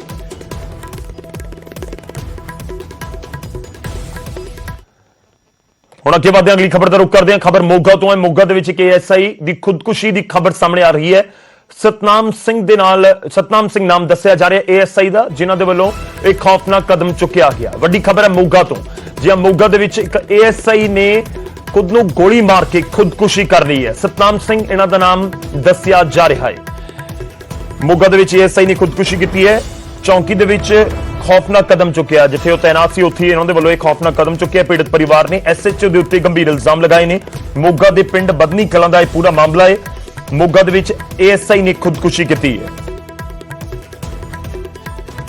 ਕੋਈ ਨਹੀਂ ਹੈਗੀ ਕੋਈ ਗੱਲ ਵੀ, ਡਿਊਟੀ ਤੇ ਲੇਟ ਆਉਂਦੇ ਕਹਿੰਦੇ ਆ, ਹਫਤੇ ਪਿੱਛੋਂ ਵੀ ਘਰ ਆਉਂਦੇ ਸੀ, ਐਡੀ ਕੋਈ ਗੱਲ ਨਹੀਂ। ਪਤਾ ਨਹੀਂ 50,000 ਕਾ ਤੋਂ ਕਰਮਜੀਤ ਸਿੰਘ, ਮੇਰਾ ਗੁਰਦੀਪ ਕੌਰ।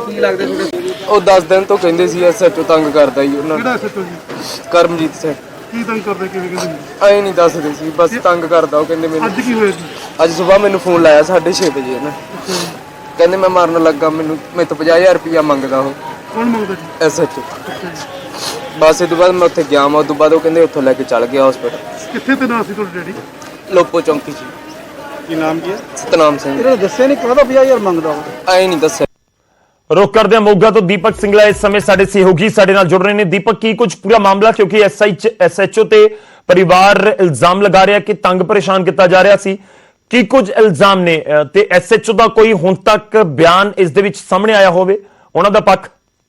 ਗੌਰਵ, ਜਿਹੜੀ ਇਹ ਘਟਨਾ ਹੈ, ਜਿਹੜਾ ਇਹ ਮੋਗਾ ਦੇ ਕਸਬਾ ਬਦਨੀ ਕਲਾਂ ਦੇ ਪਿੰਡ ਲੋਪੋ ਚੌਂਕੀ ਦੀ ਹੈ, ਕਿਉਂਕਿ ਲੋਪੋ ਚੌਂਕੀ ਦੇ ਵਿੱਚ ਜਿਹੜਾ ASI ਤੈਨਾਤ ਸੀਗਾ ਸਤਨਾਮ ਸਿੰਘ, ਅੱਜ ਸਵੇਰ ਤਕਰੀਬਨ 6:30-7 ਵਜੇ ਜਿਹੜਾ ਉਸਨੇ ਜਿਹੜੀ ਮਾਮਲਾ ਪਤਾ ਲੱਗਾ ਕਿ ਉਹਨੇ ਖੁਦਕੁਸ਼ੀ ਕਰ ਲਈ ਹੈ। ਉਸ ਤੋਂ ਬਾਅਦ ਜਿਹੜੀ ਉਹਦੀ ਡੈੱਡ ਬੋਡੀ ਜਿਹੜੀ ਮੋਗਾ ਦੇ ਸਰਕਾਰੀ ਹਸਪਤਾਲ ਦੇ ਵਿੱਚ ਲੈ ਕੇ ਆਂਦੀ ਹੈ। ਔਰ ਪਰਿਵਾਰ ਵਾਲਿਆਂ ਦਾ ਜਿਹੜਾ ਸਾਫ਼ ਤੌਰ ਤੇ ਕਹਿਣਾ ਹੈ ਕਿ ਜਿਹੜਾ SHO ਹੈ, SHO ਕਰਮਜੀਤ ਤੇ ਇੱਕ ਇਲਜ਼ਾਮ ਲਗਾਇਆ ਕਿ ਉਹਨਾਂ ਨੂੰ ਪਰੇਸ਼ਾਨ ਕਰਦਾ ਸੀਗਾ। 50,000 ਦੀ ਮੰਗ ਕਰਨ ਦਾ ਵੀ ਇਲਜ਼ਾਮ ਲਗਾਇਆ ਗਿਆ, ਲੇਕਿਨ ਅਜੇ ਕੁਝ ਵੀ ਪੁਲਿਸ ਵੱਲੋਂ ਸਾਫ਼ ਨਹੀਂ ਕੀਤਾ ਜਾ ਰਿਹਾ ਕਿ ਆਖਿਰ ਕੀ ਇਲਜ਼ਾਮ ਨੇ, ਕਿਉਂਕਿ ਇਹ ਵੀ ਪਤਾ ਚੱਲਿਆ ਕਿ ਇੱਕ ਹੋ ਸਕਦਾ ਸੁਸਾਈਡ ਨੋਟ ਵੀ ਛੱਡਿਆ ਹੋਵੇ, ਉਹਦੇ ਵਿੱਚ ਵੀ ਸਾਫ਼ ਹੋ ਪਾਏਗਾ ਕਿ ਕੀ ਗੱਲ ਹੈ, ਕਿ ਉਹ ਸਾਹਮਣੇ ਆਏਗਾ ਤੇ ਉਹਦੇ ਵਿੱਚ ਕੀ ਲਿਖਿਆ ਹੈ। ਲੇਕਿਨ ਹਜੇ ਤੱਕ ਜਿਹੜੀ ਹੈ ਪੁਲਿਸ ਕਾਰਵਾਈ ਕਰ ਰਹੀ ਹੈ, ਜਿਹੜੀ ਪੁਲਿਸ ਜਿਹੜੀ ਸਿਵਲ ਹਸਪਤਾਲ ਮੋਗਾ ਦੇ ਵਿੱਚ ਹੈ, ਉਸ ਤੋਂ ਬਾਅਦ ਜਿਹੜਾ ਸਾਫ਼ ਹੋ ਪਾਏਗਾ ਕਿ ਆਖਿਰ ਇਹ ਸੁਸਾਈਡ ਕੀਤਾ ਕਿਉਂ ਜੀ। ਸ਼ੁਕਰੀਆ, ਧੰਨਵਾਦ ਸਾਡੇ ਨਾਲ ਜੁੜਨ ਦੇ ਲਈ, ਇਸ ਪੂਰੀ ਗੱਲਬਾਤ ਦੇ ਲਈ। ਤਾਂ ASI ਦੀ ਖੁਦਕੁਸ਼ੀ ਦਾ ਪੂਰਾ ਮਾਮਲਾ, SHO ਤੇ ਇਲਜ਼ਾਮ। ਪਰਿਵਾਰ ਕਹਿ ਰਹੇ ਕਿ ASI ਸਤਨਾਮ ਸਿੰਘ ਇਲਜ਼ਾਮ ਲਗਾ ਰਹੇ ਸੀ ਪਿਛਲੇ 8-10 ਦਿਨਾਂ ਤੋਂ, ਕਹਿ ਰਹੇ ਸੀ ਕਿ SHO ਤੰਗ ਪਰੇਸ਼ਾਨ ਕਰਦਾ ਹੈ। ਕਿਉਂ ਤੰਗ ਪਰੇਸ਼ਾਨ ਕਰਦਾ ਹੈ, ਕਿਵੇਂ ਤੰਗ ਪਰੇਸ਼ਾਨ ਕਰਦਾ ਹੈ, ਇਹ ਪਰਿਵਾਰ ਨੂੰ ਵੀ ਨਹੀਂ ਪਤਾ, ਪਰ ਜ਼ਰੂਰ ਜਾਂਚ ਦਾ ਵਿਸ਼ਾ ਹੈਗਾ ਤੇ ਦੇਖਣਾ ਹੋਵੇਗਾ ਕਿ ਇਸ ਸਭ ਦੇ ਵਿਚਾਲੇ ਜਿਹੜੇ SHO ਨੇ ਉਹਨਾਂ ਦਾ ਇਸ ਪੂਰੇ ਮਾਮਲੇ ਦੇ ਵਿੱਚ ਕੀ ਕੁਝ ਕਹਿਣਾ ਹੈ, ਉਹ ਆਪਣਾ ਪੱਖ ਕਿਵੇਂ ਰੱਖਦੇ ਨੇ। ਇੱਕ ASI ਨੇ ਖੁਦਕੁਸ਼ੀ ਕਰ ਲਈ ਹੈ, ਗੰਭੀਰ ਇਲਜ਼ਾਮ ਲਗਾਏ।